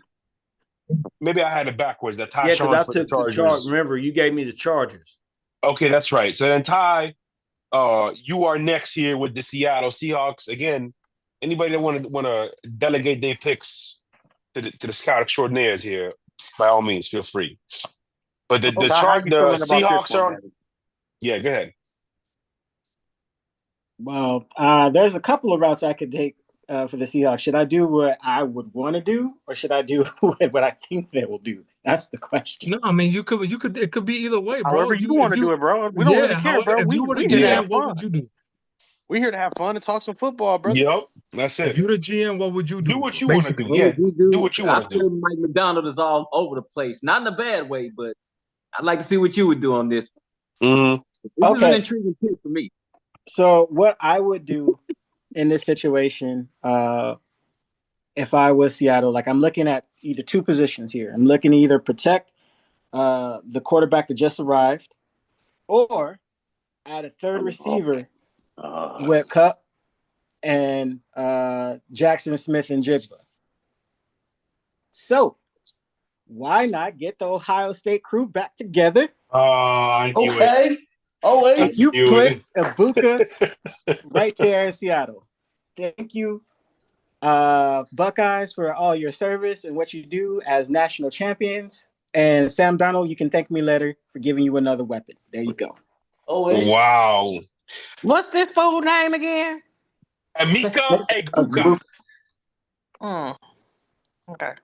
I'm not mad at any pick of an Ohio State player, Alabama player, an LSU player for certain positions. Certain positions you just don't question. I don't question Ohio State receivers, Ohio State cornerbacks, and Ohio State pass rushers for the most part, because normally they're pretty good and they're pretty solid in the NFL. Yeah. He is probably the most consistent. Here's your new wide receiver tandem right now. There you go. And I mean, I think just to add something to that, I think Smith-Njigba complements what he does well, because Smith-Njigba is the guy that you can do a lot with. He's shown he can be a number 1. I think this year that just passed, people started to actually be able to see like his elite ability to be a number 1, the ability to create separation with not only just his route running, but understanding that every route looks the same. You always keep a DB off balance.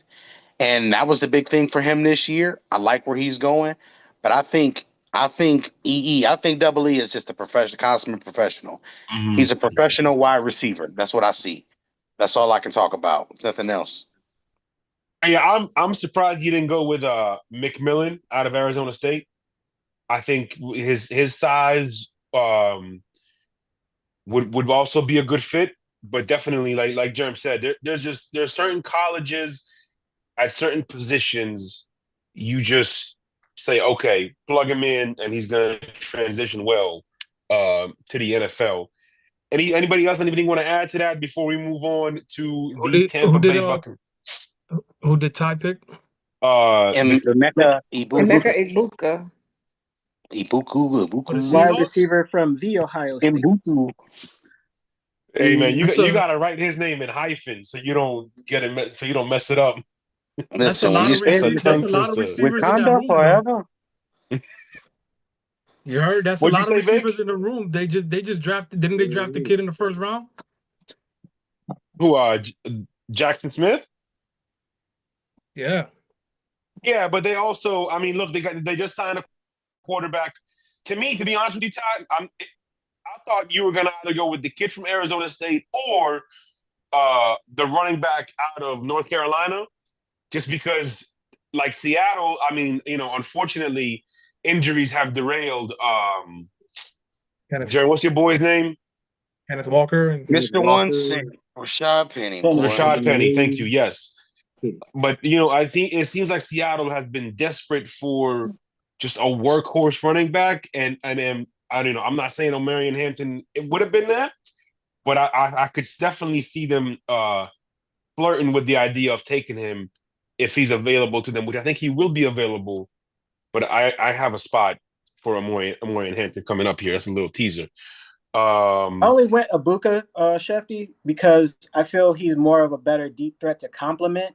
Agreed. Going on with Njigba and yes, I totally agree. I think Cookup is going to provide a lot of good stuff underneath for them, and I think Darnold's best ability is throwing a deep ball from the pocket. So, from a clean pocket. Let me make sure I say that correctly. The Bucks. His best ability is his pocket because he just got paid. What you talking about? That's the only pocket we acknowledging right now. My boy got $100 million. What you think you got, Tom Brady? Dude. Dog. He got. You know what though? It is probably the friendliest $100 million any team could have given a quarterback. So, but he got paid. Shout out to my boy Sam. Yes, right, baby.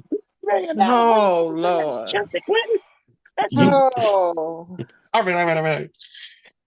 I saw that meme about Shannon Sharp, but we're not gonna bring that up right now. Anyways. Damn. Hold on. Time out. I guess I'm not even up to date. My apologies, but what's his name is not there no more in Seattle? Gino? No, not Gino. I know that was they moved on from him. But don't say DK. He got traded to Pittsburgh, bro. No, Vic, that was a long time ago. That was literally like Vic, 3 months ago. Vic, go to bed. Just go to bed. Just no. The hamster wheel internet. Yo, that's wild, bro. Go hang on my favorite. Go hang on my favorite two boys in the world, man. That was literally like the day after the Super Bowl. Like that man said. I guess I've been. I've been on hiatus, boy. That's to show you. Not only has he not been paying attention, he don't even turn on a sports radio, because anybody that mentions the Steelers, the first thing they mention is who's going to throw the ball to DK Metcalf. Oh man, that's wild, bro. DK and Pickens. Smoke signals or Morse code or something, Vic. Come on, man. He lives under DK and Pickens over there. Yeah. Wow. All right. Let's keep it moving. The next pick is the Tampa Bay Bucks, 19th overall. Vic, you got this pick for Trav? I mean, Jerm, you got this pick for Trav or no? Trav, bring your ass right here. Oh, that's Trav. That's Trav. Is this mic on? The Is it on? Get Trav off my Is the mic on? Go to hell and make your pick. On, y'all? What's good, man? What's happening, Trav? My guy Jerm, man. I know what you've been up to, man. Juan, I see you, fella. What's up, bro? Hey, they got my guy Jeff on here. What's going on? Hey, man. We good, man. Make Ty Ty Deal. That's the man. Let me tell you something, Ty. Let me tell you something, Ty Deal. I hate to say it, but the Dolphins would never be successful as long as Tyrell Love is a fan. Here you go.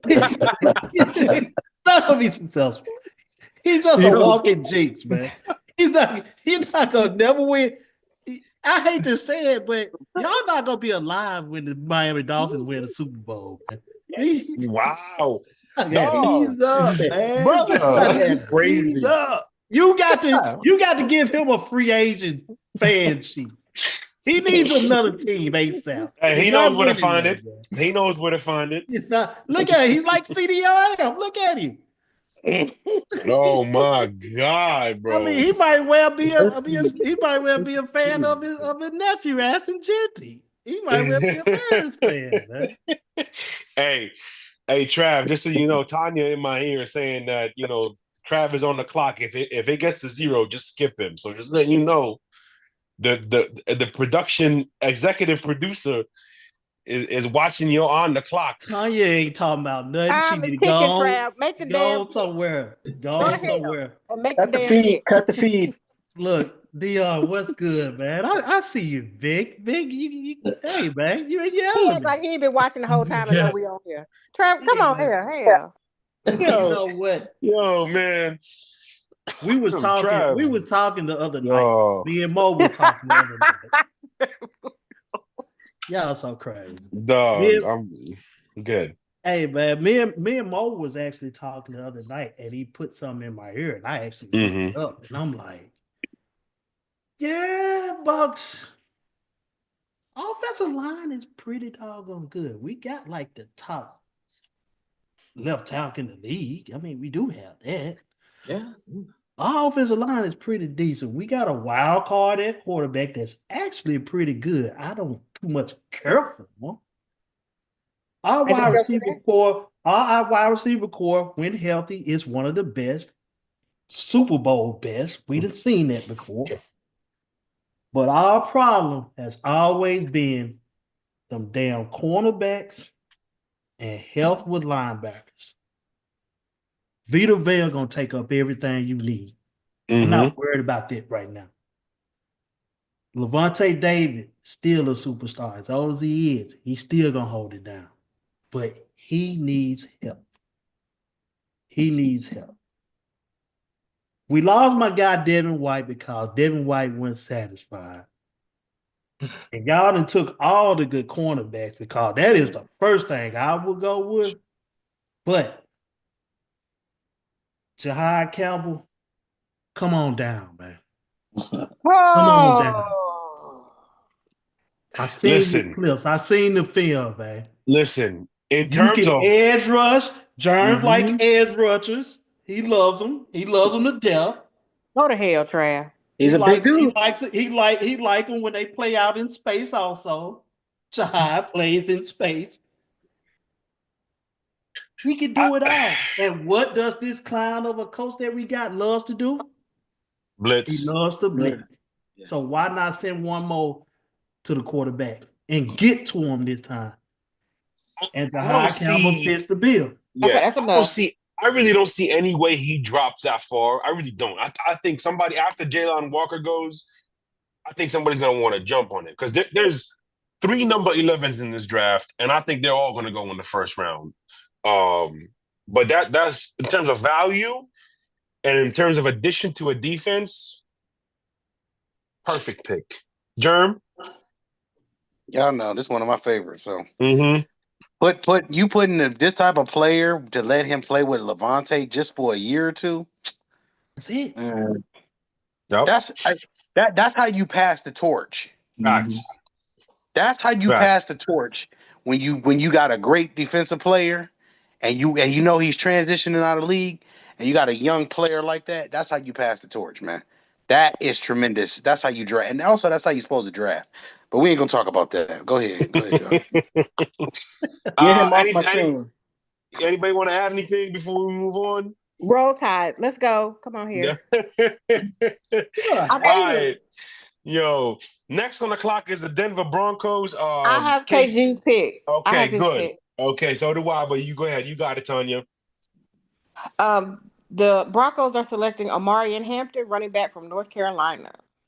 Okay, now I like Jeremy, you can jump in here. I like Omarion Hampton. I think he's I think there's a lot of things that he does that could translate well. As Vic on here, Vic always you and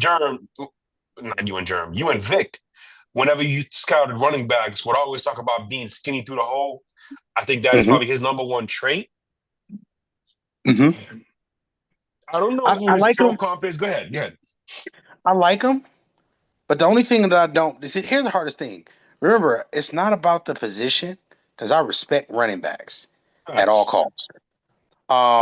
Because running backs are the most important position on the field offensively to the quarterback in situations, especially like third down. Because if a running back can't protect, the quarterback is neglected. If the quarterback can't do certain things when it comes to first and second down, if you can't get skinny through the hole, if you can't make something out of nothing, and something out of nothing means can we turn a negative 2-yard gain into 0 yards or 1 yard or 2 yards? Because there are just players that are just great on that opposite side of the ball. What I like about him is he's nimble. Yes. He's not going to be a guy who's going to lose a lot of one-on-ones when it comes to being out coming out of the backfield with linebackers either. The only issue with him is value. Where do you take him? Where is his best fit? Who's going to be able to utilize him the way that he needs to be used? Denver, Sean Payton, I don't worry about it too much. But I will say this. For Denver, they could have got another player that I think would have been even better for him. Shouts out to KG, though. My guy, I thought you would have took Hammond from Oregon because you put him on that defensive line. Ooh-wee. That would have been another really good player for them. That would have been a great pick. Absolutely. Before you jump in here, Vic, like I don't know if Hammond too. Yes, he would. But I don't know. To me, again, just my opinion here. I think he would do okay with Sean Payton, just because Sean Payton doesn't necessarily rely so heavily on a having to be a zone run type of play of run offense. But I think it'd be much better in a gap scheme type situation, combined situation. Shout out J Ham.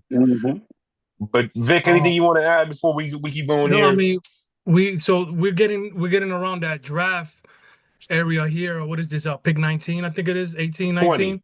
20. Oh, 20. So we're here where we start teetering between first and second grade players, second round players.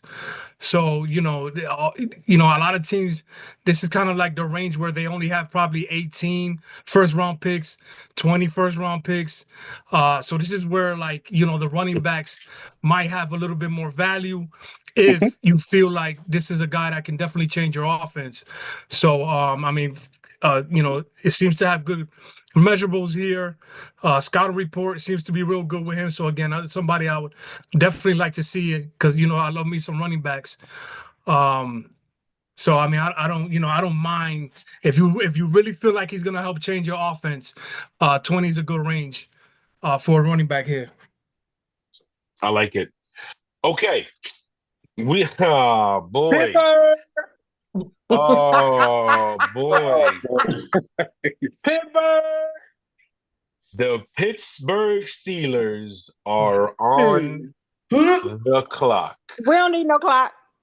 Down. Now we don't need no clock. So we already know what she's taking.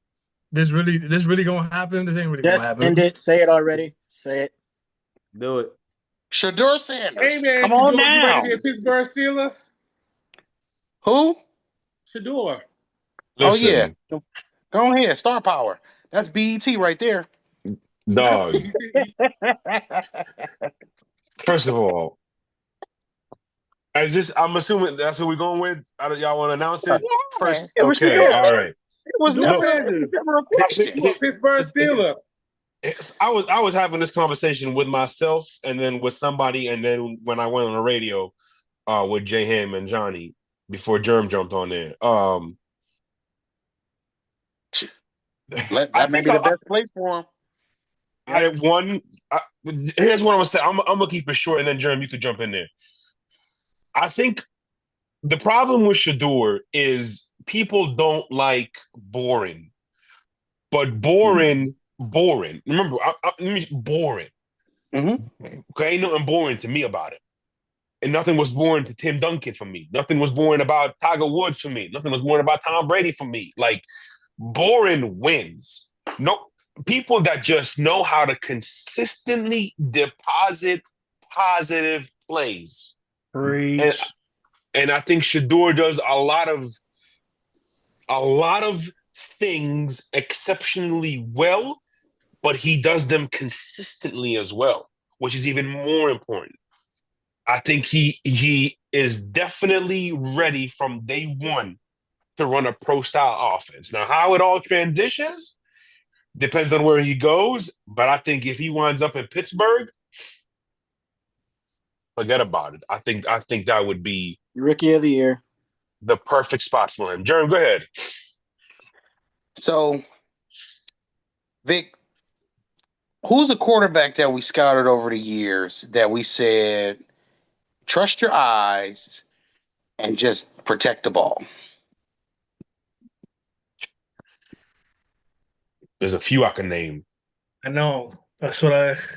So name them. Just name them. Go ahead. Name them, Mo. Go ahead. I mean, the obvious one, Joe Burrow, Josh Allen. Those are the two most obvious ones. Mm-hmm. And we said it about Pat as well. And yes, absolutely. Carson Wentz. Carson Wentz was okay. So we got 4 guys we just named. Yep. All 4 of those guys had potential or won a Super Bowl already. Yep. And the only thing blocking Josh Allen from potentially being a Super Bowl champion is the fact that he pays Patty Waddy. And the same thing with Joe. Oh my God, bro. Patty Mayonnaise. Patty Mayonnaise. Poor Josh Allen. Yes, Patty Mayonnaise. But when we saying all of that, Shedeur is fundamentally sound. He's going to see the thing. People say, oh, they were throwing a lot around the line of scrimmage. Good quarterbacks have to throw around the line of scrimmage because they don't give you a lot to throw down the field with. This man had Joe Horn Jr. to go along with Travis Hunter. And it was another. Then there was a whole nother kid there that's also draft eligible that I can't remember his name right now. I can't remember his name either. But yes, so that's 3 guys. But the offensive line wasn't worth a damn. Mm-hmm. I'm sorry, kids. It's not a family show right now. We just got to tell the truth. But we got to be honest. If you give this guy protection, he can make every throw. His thing is, just because you Deion's son don't mean we got to be primetime every week. Facts. That's it. Facts. He has everything. And like I said when we talked to Johnny, people are tired of hype around him and Travis, rightfully so. But those 2 kids won in life.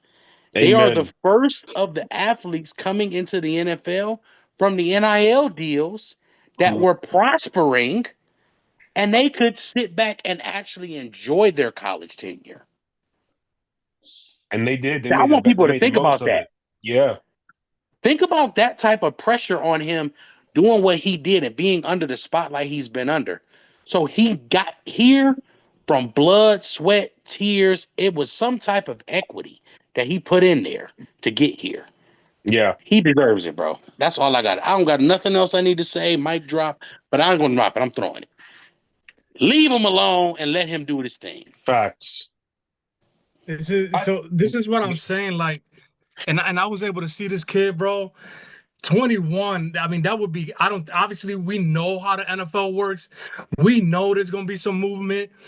Are the Steelers gonna be that convinced to move up? But I mean, this dude should be top 5. You know how it is. I love me a pocket passer. I love me a dude that can basically pass at every level of the field. A dude that can lead. A dude that's been through it all. a dude that has a chip on his shoulder. And when you talk about the fact that this dude is the son of one of the greatest who already done it, he could be spoiled. He could be like, gimme. But instead he was, I'm gonna go get it myself attitude. I mean, what else do you want from a player like this, bro? I'd be surprised if this dude totally busts, like, becomes a bust. Like I said, there's been quarterbacks that we scouted and we predicted to have good careers, but then here came the Zach Wilson, Mac Jones, and Trevor Lawrence draft, and then all of a sudden I gotta go back to my drawing board. Josh. Oh, I gotta raise my hand. That's my black mark. Josh Rosen. Right. So it's like, to me, this is a dude that I want on my football team. You know what I mean? And I love me some Shedeur Sanders. I love Shiloh. You know what I mean? I would be interested to see where he goes. He might go undrafted just based on the fact on his injuries, but sticking with Shedeur, I mean, what is there really? The only thing that I'm concerned, Germ, is he hit the ball here in the middle, but then who's the one training him right now? The greatest of all time. Mm-hmm. And that's how the greatest of all time was holding the football. So, not to compare the two, because it was Brady and then everybody else. But I mean, what else, bro? He's checking off everything, and then he's getting coached by Tom. I mean, I'm just excited to see where his career goes, man.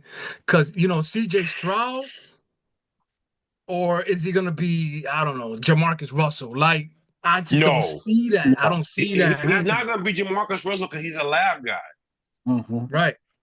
So he's not going to be off of that alone. And so, look, I know, Vic, like, again, I know that you don't watch and listen to all these things, but the one time I really do like to watch mainstream media is leading up to the draft, because a lot of like these mock drafts are built on what these insiders and what these so-called experts are hearing from their sources and things around the league.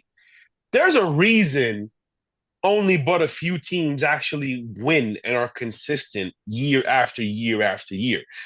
And in my opinion, there are players that come around that remind you of that. Like, why did everybody miss on this dude? Why did this dude drop so far? To me, here's a situation like this, because a lot of teams are off on Shedeur Sanders. And if you look at the top 10, Vic, of who's picking this year, there's only 2 teams that could potentially take him in the top 10, based on everything that we read and saw and all that. One is the Raiders, but every mock draft in the world, all the insiders, everybody is saying they're taking Ashton Jeanty at number 6. Everybody's saying that, okay? The only reason I say he should go there is because of, obviously, like you said, the Brady connection. The other team after that is the New Orleans Saints. But I think it was The Athletic. I don't want to say who it was. I don't remember who it was. But I read somewhere, and it's true, Mickey Loomis takes beef in that spot 10 times out of 10. So they don't think he's going to go quarterback there, despite the Derek Carr situation, because he always goes beef in that spot. If you look at 11 through 20, there's nobody that needs, quote unquote, needs, I mean, not needs, a quarterback. Like the 49ers committed to Purdy. You got Prescott. Miami got Tua. Indy, they're committed to Anthony Richardson. The Falcons just took the kid Penix. Cardinals, they got Murray. Bengals, obviously. Seahawks, they just signed Darnold. The Bucks got Baker. Broncos got Bo Nix. So if he gets past that number 9 spot, sort of like Aaron Rodgers, where if he got past a certain spot, nobody else was going to take him to the late part of the first round. Similar situation here with Shedeur, where if he gets past number 9, the Steelers ain't gonna have to trade up. They could just sit there and he's gonna fall to. He will fall to them. That's tough, man. Cause I could see the Cowboys as a trade partner. I could see who was it at? I think 10 or 11. I saw another team that might be willing to trade back. Not unless the Cowboys but want to wait for Archie. yeah, Yo. But Please, my please, favorite no. my favorite storyline would be if Shador got drafted to the Cowboys out of Yeah. like just sort of WWE type storyline. But definitely I'm hoping he ends up with the Steelers, and that's very realistic. I just don't see like there's gonna be a trades. We know that. It's just where, right? So, I mean, even the Bears who went off on free agency and signed a lot of guys. You know, So, can that be a trade partner? Again, yeah, go ahead. Yeah, no, I just just throwing scenarios out there, man, because you know how it is. Again, can your team pass? Do you have a passer that you believe in? And people will pay top premium for that position. Dog, I am hearing again. This is all you have to kind of listen and read some mainstream stuff leading up to the draft because you want that's we scout our players, we come up with our own opinion, but the insiders have the most information based because they talking to the scouting departments. The what I heard was that the Bears might trade up with the Giants, and they might jump from 10 to 3 for a running back. I know. This is Mitch Trubisky level, bro. Let me just go ahead and say that right there. Yeah. The Bears fans would, even if Gentry pans out fine. Yeah, that's tough. That's tough. Insane. Yeah, he gonna need some guidance. Now the other one I'm hearing is that unless Abdul Carter falls to 4, Mike Vrabel's gonna try and trade out, which that one I can believe. So hey. I don't think Mike Vrabel should trade out either, though. I don't think so either. Because if you have a chance to get the blue chip players in this class, I think Mason. Well, first of all, I didn't get a chance to say what I need to say about Mason Graham. Mason Graham is probably the most dynamic defensive lineman we've seen in about the last 5 or 7 years. He's in the backfield every play. It's not a question. He's in the backfield every play. It's not. The way he contorts his body, moves, the way he just—it's like, how did he get here? Like, how did we get here? Jeremy, nobody's supposed to. How tall do you think he is? He's about 6'2", 6'3". I said 6'1". He's listed as 6'4". He's probably like. But that it's shows probably you some change with that. But that shows you how good of leverage he plays with. We probably never seen this dude standing straight up watching tape just because of how good of pad level he plays with. Yeah. That's the whole point of why he's in my opinion. On my board, I had him third behind Abdul Carter and Travis Hunter. Yeah. Those 3 players, in my opinion, are generational talents that will be good the next 15 years in this league. Abdul Carter is one of the best pass rushers. He's up on that Myles Garrett, Bradley Chubb type of violence with the way he rushes the passer. And then to add the ability to be able to play in space, that's insane. That's major. I mean, we got some stuff to discuss there then, Jerm, because we don't listen, we've been in overtime right now, but like we're gonna have to do another show where we're going back and forth about this Travis Hunter pick. Because if a dude don't is worry, like that, we'll get into that. We'll get into anything, that because we could do a watch along tomorrow night, if anything, and then on the live, and then go from there. But yes, we can do. That's fine. We can do that. Yeah, I'm definitely fine with that. Yeah. Listen. That's fine. We can. Let's get it. I got some questions. So let's finish with these last 10 picks. Yeah. Because it's 11-12. And then we'll and then shout one more time, man. Happy birthday to my other big little brother here, man. Yes, Ty, man, because I don't see Ty all the time, but Ty occasionally hit me up like, John, like, where you at in the world? Yeah, Ty right there on 119 down there, ain't he, Ty? Yep. Yeah, I know. You're on the interstates. Yeah, man. So Ty, with 22, where was a frequent spot for me, Ty? What's up? Tropics. Tropics. Oh, Tropical Cafe. The one right on the border. There's a hotel right next to it. Never mind. The Chargers are on the clock. Ty, who is it? The Chargers, and Ty's picking for the Chargers. All right. Let me get a quick rundown of 17 through 22. 17 through 22. 17 is Gray Zabel. 18 is Emeka Igbuku. 19 is Jihad Campbell. 20 is Amarian Hampton. And 21 is Shadur Sanders. I love the way you pronounce Ibuku's name, Tanya. I swear. No, because it's the same way I pronounce it. Like you gotta sound it out, and I'm telling you, you gotta write his name with hyphens. Yeah, because bruh. Let's go. And Marion Hampton, and then Prime Junior. Well, not really Prime Junior, but as he gets ready to make his pick in this situation, the state of the organization for the Chargers, y'all got y'all ass whooped. Hold on, listen. Yeah, y'all got y'all ass whooped. Indeed. Okay. Unacceptable. Y'all got y'all ass whooped. You ain't never supposed to get your ass whooped like that. What's wrong with you? And that was one of the most shocking things. Fix your posture.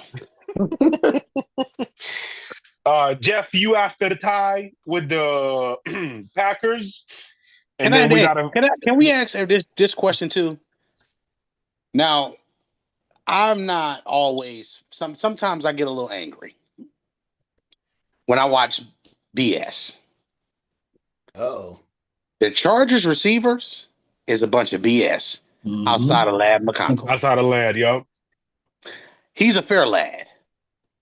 But oh my goodness. Everybody else can go to hell. They all can go to hell. That includes Will Disley, Dizzy, Busy, whatever he is. He don't do it for me. Get him out of here. We need a whole revamp of that offense. Because it's bad. It's really bad. Like in that playoff game, y'all got exposed in a way in which it made no sense. Like even again, like in that Ravens game, y'all, they got exposed too. Anytime they played a good team, they got exposed. Because every time Quentin Johnson or little Josh Palmer gets a dropping balls and it's on third down, and it just destroys. And after that, they start getting their ass handed to them. Yup. If y'all listen, Quentin Johnson, Josh Palmer, if you can't catch the ball, what does that mean? You don't deserve a job in this league. Nope. Go try out for cornerback or something. No, they wouldn't work there either because their feet not elite. They got bad feet, and they're. I want to make sure, though, as we talked about how it was tough. You know, we got some quarterbacks right, some quarterbacks wrong. Justin Herbert was my guy. We're not gonna forget that. Justin Herbert was my guy, and he's still my guy. I'm a stick with it. I'm a stick beside. Yeah, Justin. Absolutely. We got some questions about his consistency, but he's a damn good looking quarterback in this league. Sticking beside Herbert all day, every day. He's not a bad player. His problem is that his roof and ceiling as a player is still going to be up and down or whatever. The problem is the people around him now. Yeah, it's now about the people around him because he can play well, but him playing well doesn't transition into them winning, which means there's something else missing. Yeah, like the Chargers, they're gonna play good football. They're gonna play winning football mainly because of their head coach and their quarterback. But to me, there's a lot of things. There's a mesh that's just not quite there yet.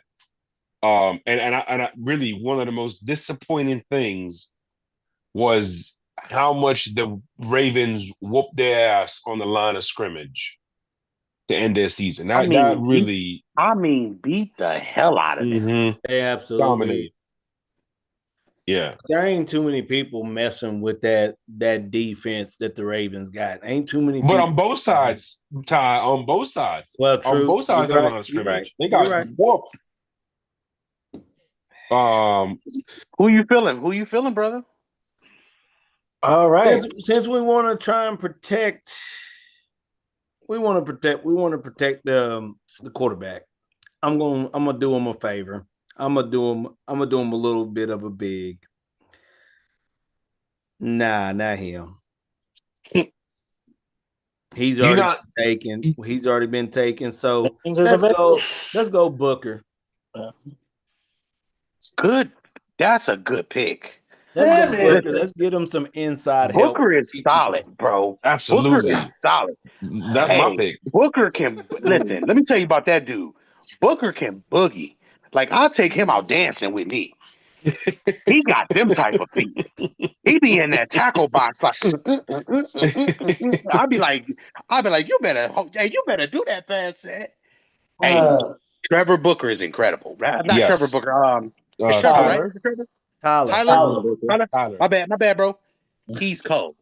Hey, he's 625 or 6'5", 330, something like that. Yep. 6'5", 330, gang. Let's get into Detroit line territory with that pick. Line. Detroit line or line territory, if that's the move.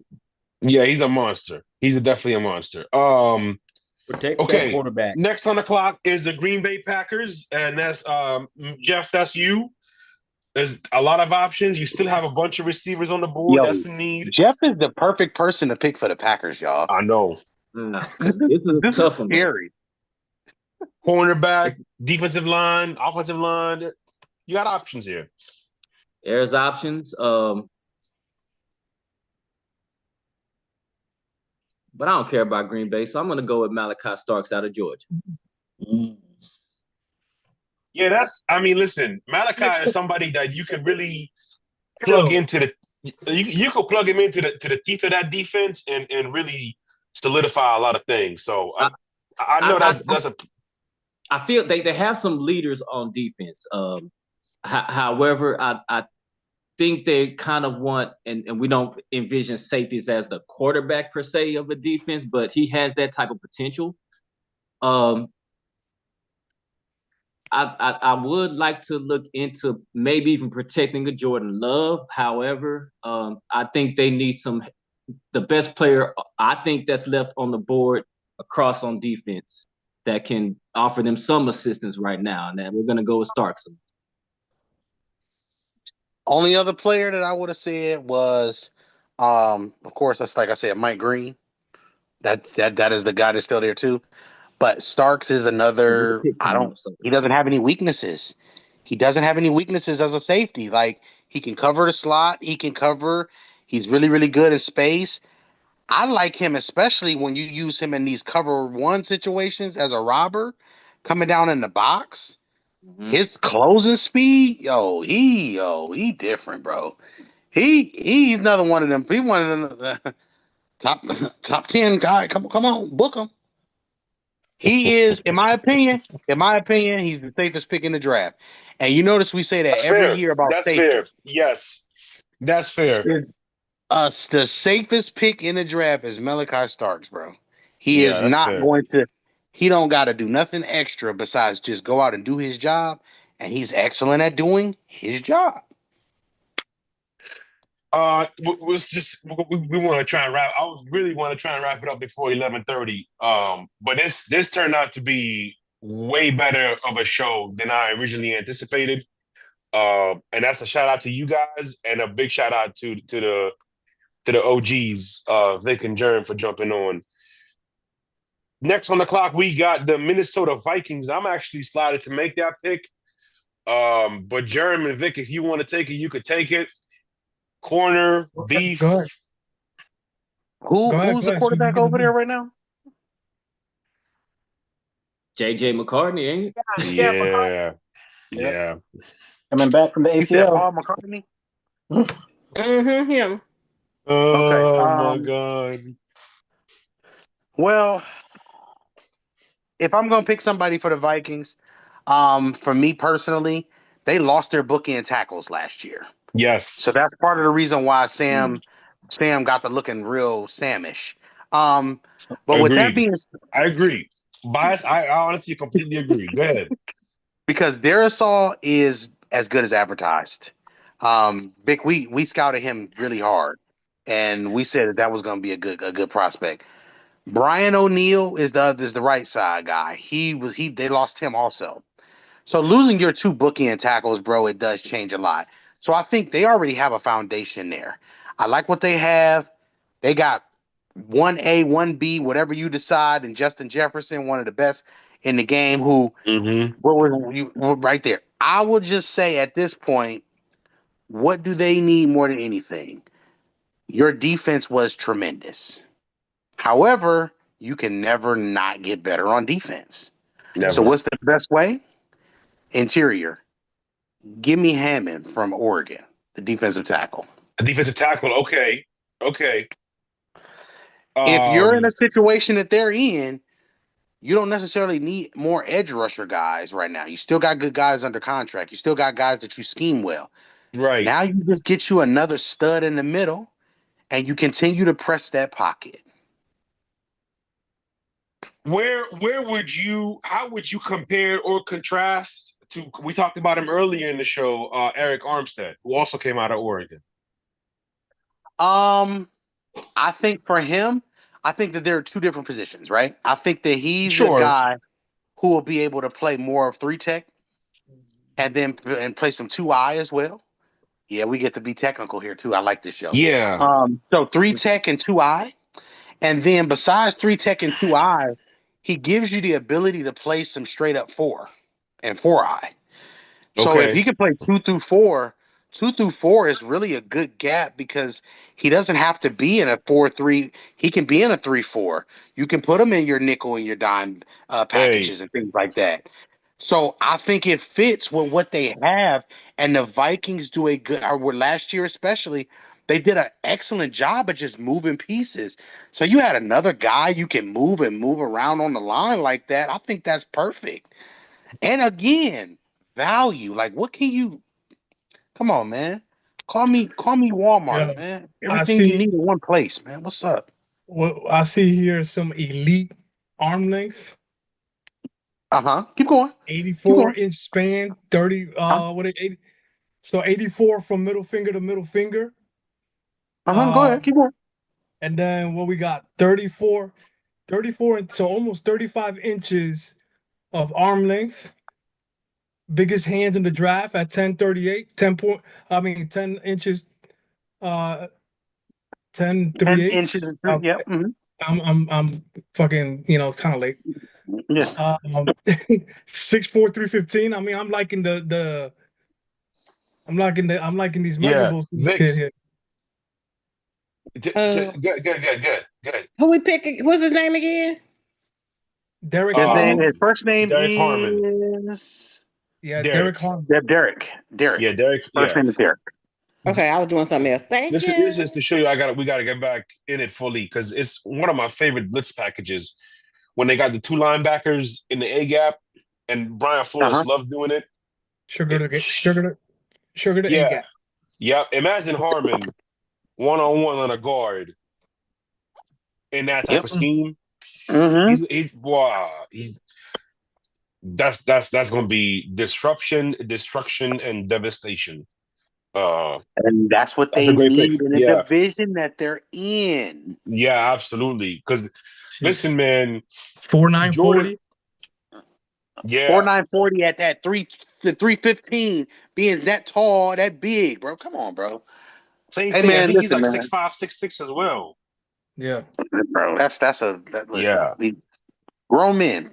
That's next who's up. Next We on the got clock? the Houston Texans. We got Jaquan for that one. Same thing. I mean, the Texans. Look, obviously, we know who they are. We know where they're trying to go with C.J. Stroud and DeMeco Ryans. You could go beef on either side. You could go wide receiver. You could go corner. All right, Jaquan, hit the Saquon for him.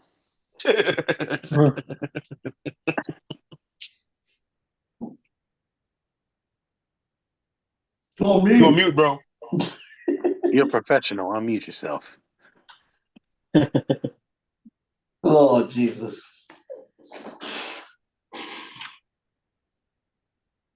My bad. There we go. My bad. You My good? bad. You My good? bad. It's late. You good? Listen. So I got them an offensive lineman. His name is Jonah. I don't know how to pronounce his last name though. But his first name is Jonah. Arizona cat. Yeah, he's an offensive lineman though. Remember, they lost all their offensive linemen and traded away their best. Yeah. You're not lying. Hold on, I know who you're talking about. I'm gonna get his name now. Hang on. Looks like one of my Samoan brothers. Yes, it is. Yes, that's why I can't. Jonah It's SAVAIINAEA. The Arizona State kid, Jerm. Arizona. Okay. Okay. Yeah, okay. All right, There relax. it is. Just relax here.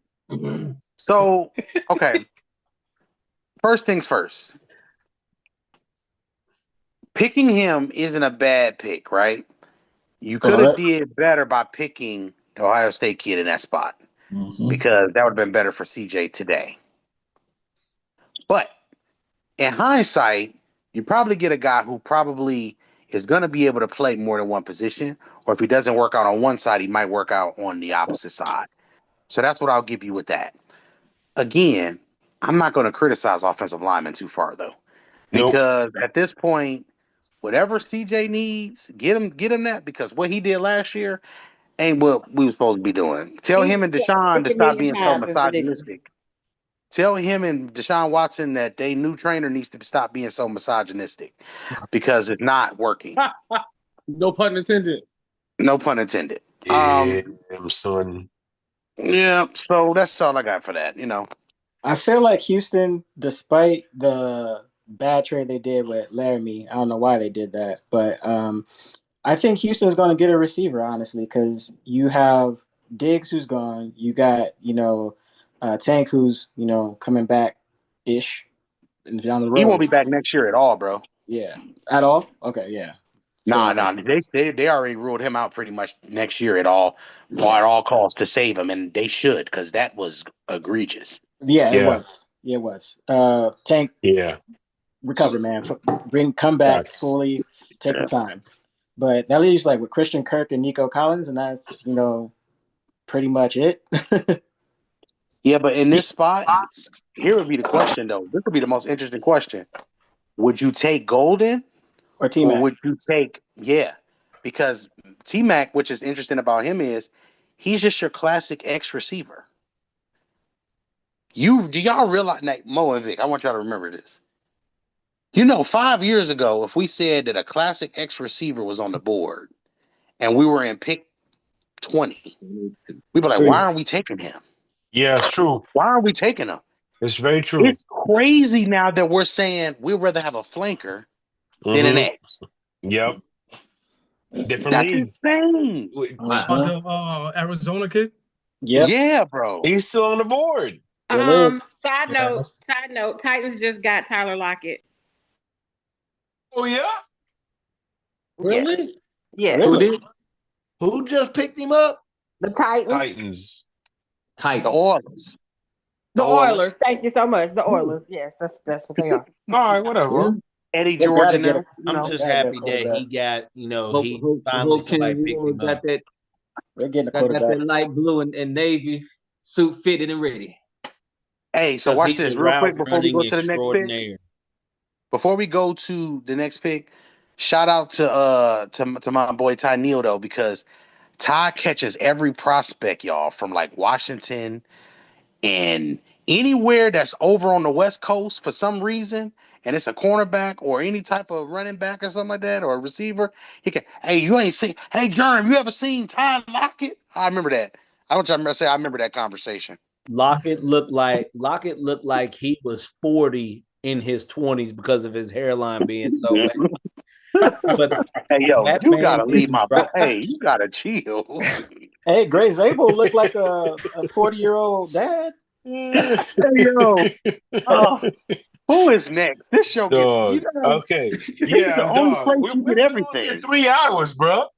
Oh, we got. So here we go. We got round. the Rams and Ty Love, and then we got the Baltimore Ravens, Dion, who's been patiently waiting. Boo. And then we got the Lions, nobody picking for them, and then we got Washington with Jeff, and then we'll finish up with the last three with Buffalo, KC, and Philly. So, I'll Ty take the Love, Lions. you are on the clock, my brother. Excuse me. All right. So the Rams of LA in a good position in that division. Who you going with here? I'm curious. There's a couple, things I could do, to help out the Rams in the first round. There's some D-backs I wish would have fell, but they did not. The voice change is crazy. Unfortunately. But what I will do for them to help. We listening. I'll go with a tight end. I'll go with Colston Loveland. He already been picked. He already gone. He was picked, bro. The Colts picked him. Ty. He was picked number 14. Come on, man. You get skipped up. You turn that card in, they gonna turn the TV stream off. Oh My man, bad. I thought he was still on the board. Okay, you good? You good? Do you think? Take it down. Yeah, you did.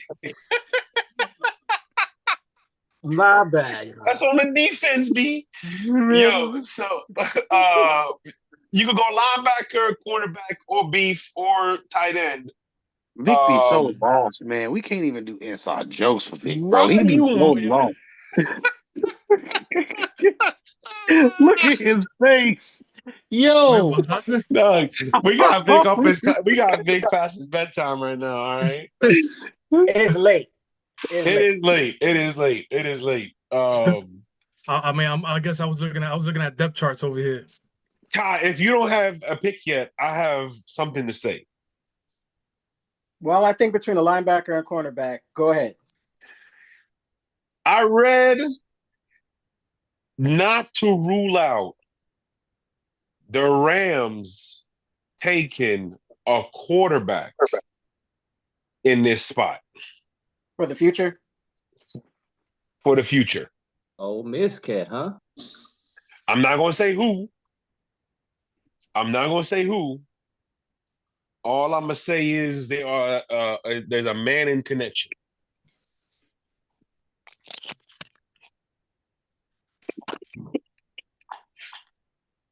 It would be horrible to do that. I think the Rams are, to me, the Rams are potential Super Bowl favorites heading into August, in my opinion. So I don't think they should take a quarterback in this spot. With how deep certain positions are in this draft, take somebody who you could plug into a well-developed roster, a veteran-led locker room, and let him produce. So you could go. There's a man corners. There's only been two defensive backs taken so far, and it's a deep draft at corner. It really is. Wide receivers. Look, you got Devontae and Puka, and they brought back Tutu Atwell, who's going to be a very good complimentary piece. So I don't think they should go wide receiver here. Tight end, they got 3 very good tight ends. Maybe you go running back and add somebody to Kyron Williams. You can never go wrong with beef to get somebody next to oh my God, shame on me. It's late. Oh my God, what's his name, dog? The tackle they took like 10 Brandon years ago. Fisk. Not just him, Havenstein. You talking on the offensive line? Okay, yeah. Yeah. I know you're talking about though. Yep. Mm-hmm. Yep, Havenstein. Yep. Or like you said, somebody to compliment Fisk and the outstanding rookie on the edge. Yep. There's a lot. There's a lot. The Rams are in a great position here. I think what you do, because you're in this position, then, like as far as if you want to add to your beef, you stay on the offensive side, and I think you take Simmons. Oh, okay. He's still on the board? Yeah. Yeah. He is. Hell yeah. Hell yeah. Absolutely. Tanya, you there? Yep. I'm here. What's his name? What's his name? Josh Josh Simmons. Josh Simmons from Ohio State. He's still here? That's what Yep. I said. Okay. The injury concerns had, made some people kind of, think the other way. But if you're one of the teams that, needs some help on that line, he's a guy you would definitely invest in. And I think that pick, you take him. In that scheme, if he can stay healthy, he's gonna flourish. My producer is telling me that the next pick, they want to skip the next pick. That's what my producers. I know you fucking lying. Turn the hell up. Turn the hell up. Nah, man. With the next pick on the clock is the Baltimore Ravens. Good pick, Todd. Dion, That's a great pick, Todd. Watch this, Dion. Bring your ass on camera so I can look at you when you say this. Say what you're ready to say. I have to. Hurry your ass up. Yo. No, you know what? I've been waiting for this pick all night. Look.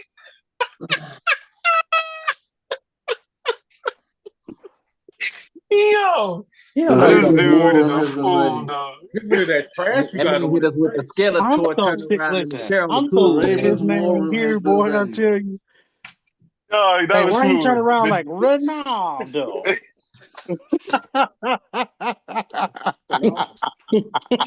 The Ravens war room has been ready. Matter of fact, we are running up to the podium. Y'all ain't running nowhere. Come on. Come on. Dion, I know who you picking, bro, because I'm surprised that nobody else did. So go ahead, pick them from Texas A&M. Go ahead. No. Hey, man, let my boy be great. Let my boy be. He been sitting there patient. Let him be great. He got school in the morning. Hurry up and make this pick. Way the board has been going, I just knew I was going to have to take a safety in.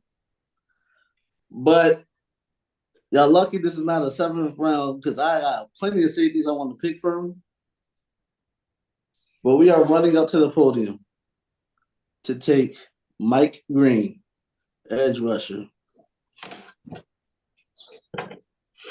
Man, listen. This is why the rich get richer every year because all you got to do is sit back and let the game come to you. Yep. Hey, you know what, Dion? I'm not even mad at you. You know why? You know who I thought you was gonna take? You all gonna take Stewart? Yes. I'm not mad at that. I'm not because mad at Stewart. Hey, Stewart Cole.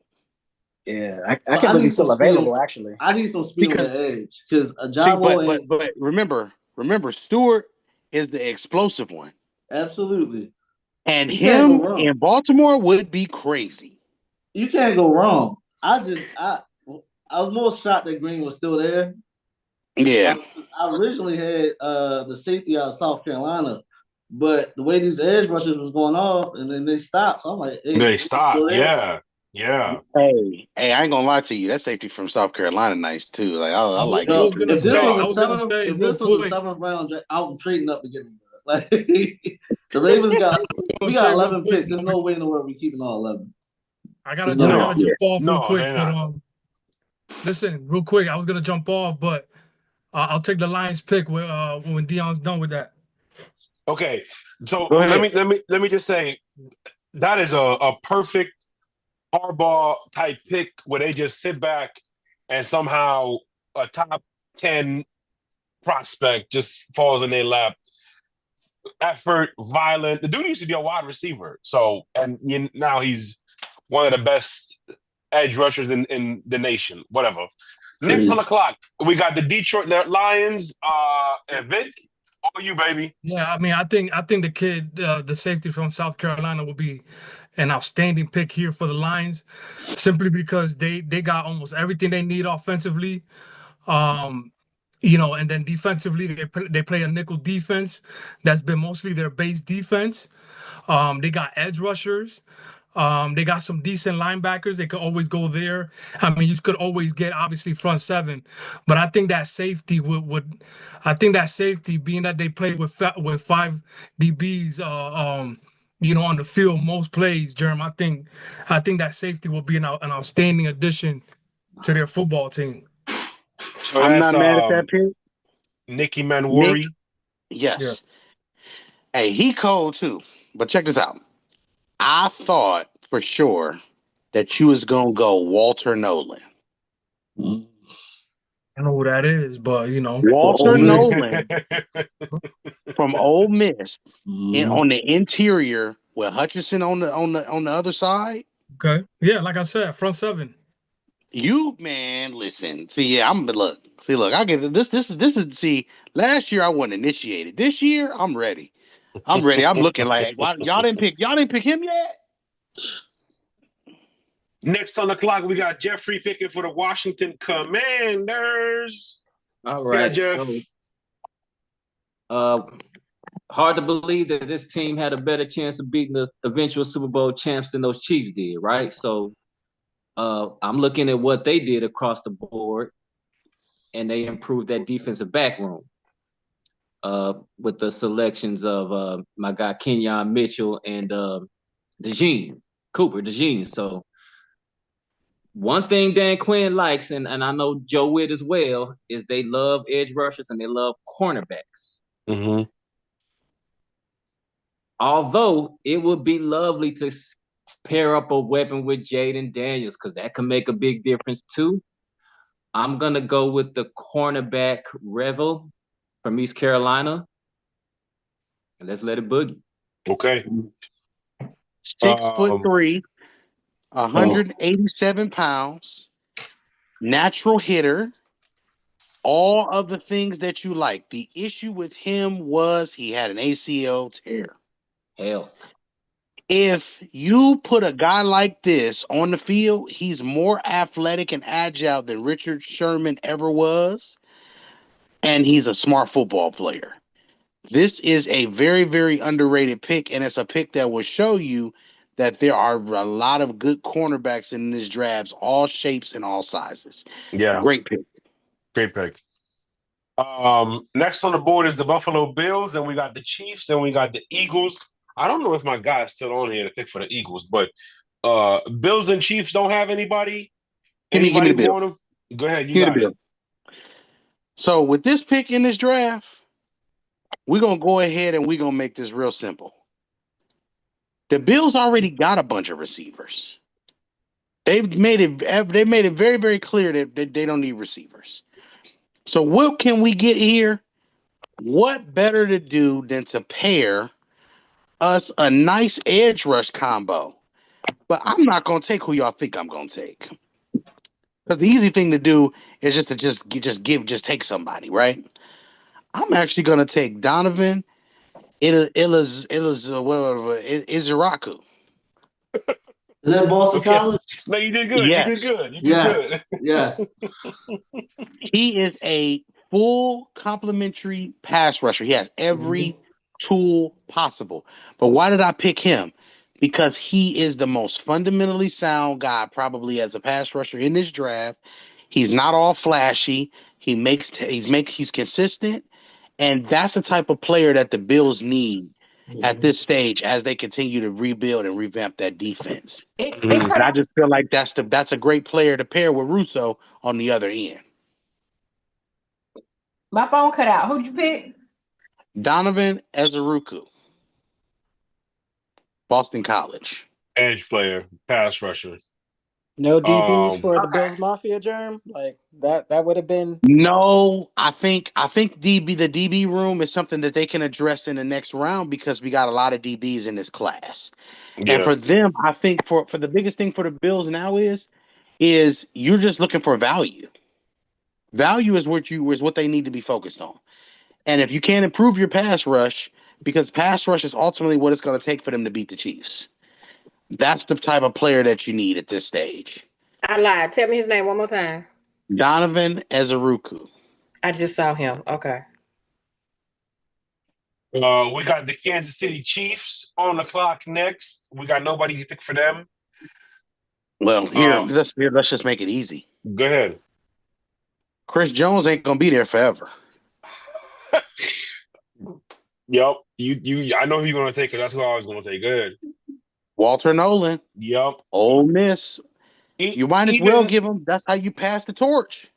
Dog, even with Chris Jones, they could both still be on the field. That's the beautiful thing about defensive linemen. It doesn't matter. You can mix and match them. You can move them around, but you get another disruptive force, a guy to 3 tech.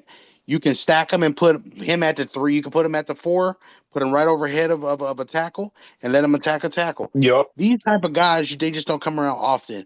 You go ahead, you pair him now. You get Chris Jones another opportunity to get one-on-one matchups along with this guy, and there you go. Pass rush improved just in 5 seconds. Boom. Yep. All right. We have reached the last pick of the draft. It is the Philadelphia Eagles, the world champs. Pearson Smith. Shout out to Pearson, bro. He been here the whole time. You are on the clock, my brother. Who are you picking? I'm actually really curious to see who he's going to take here because it's always interesting who the champs are going to take. Because usually I don't really think it's a question though, because if you think about it from a realistic standpoint, right? You got Javon Carter. You pretty much rush the passer with 4. Yeah. What has Philadelphia done every year, bro? They just stacked the deck. Yep. And what really changed their defense? Shout out to Zach Bond, bro. He showed he could play middle linebacker exceptionally well. And that was a huge. It changed their entire defense when they found a middle linebacker. Because we talked about that last year.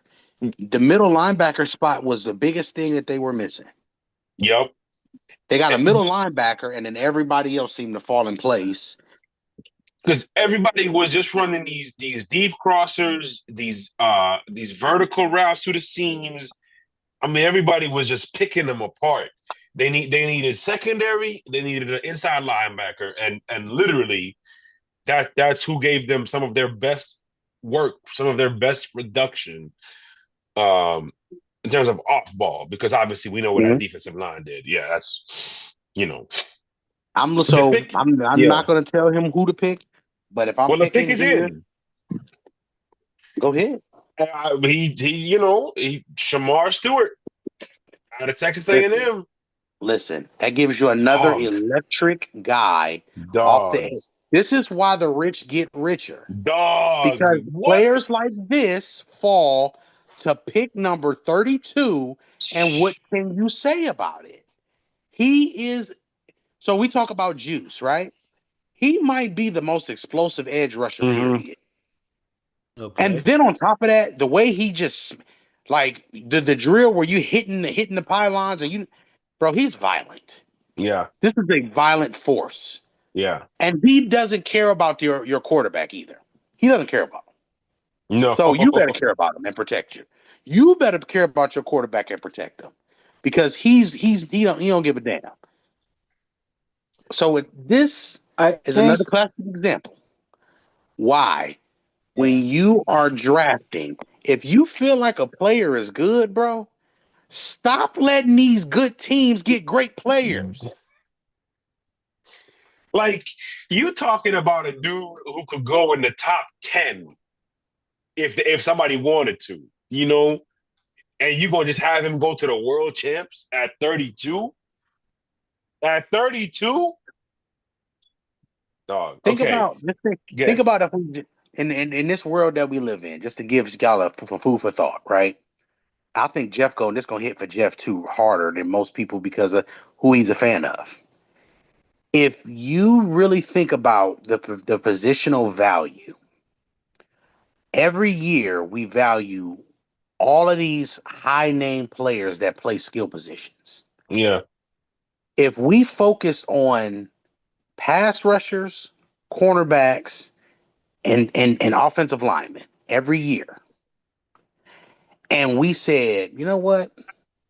This draft has these type of players or this type of player.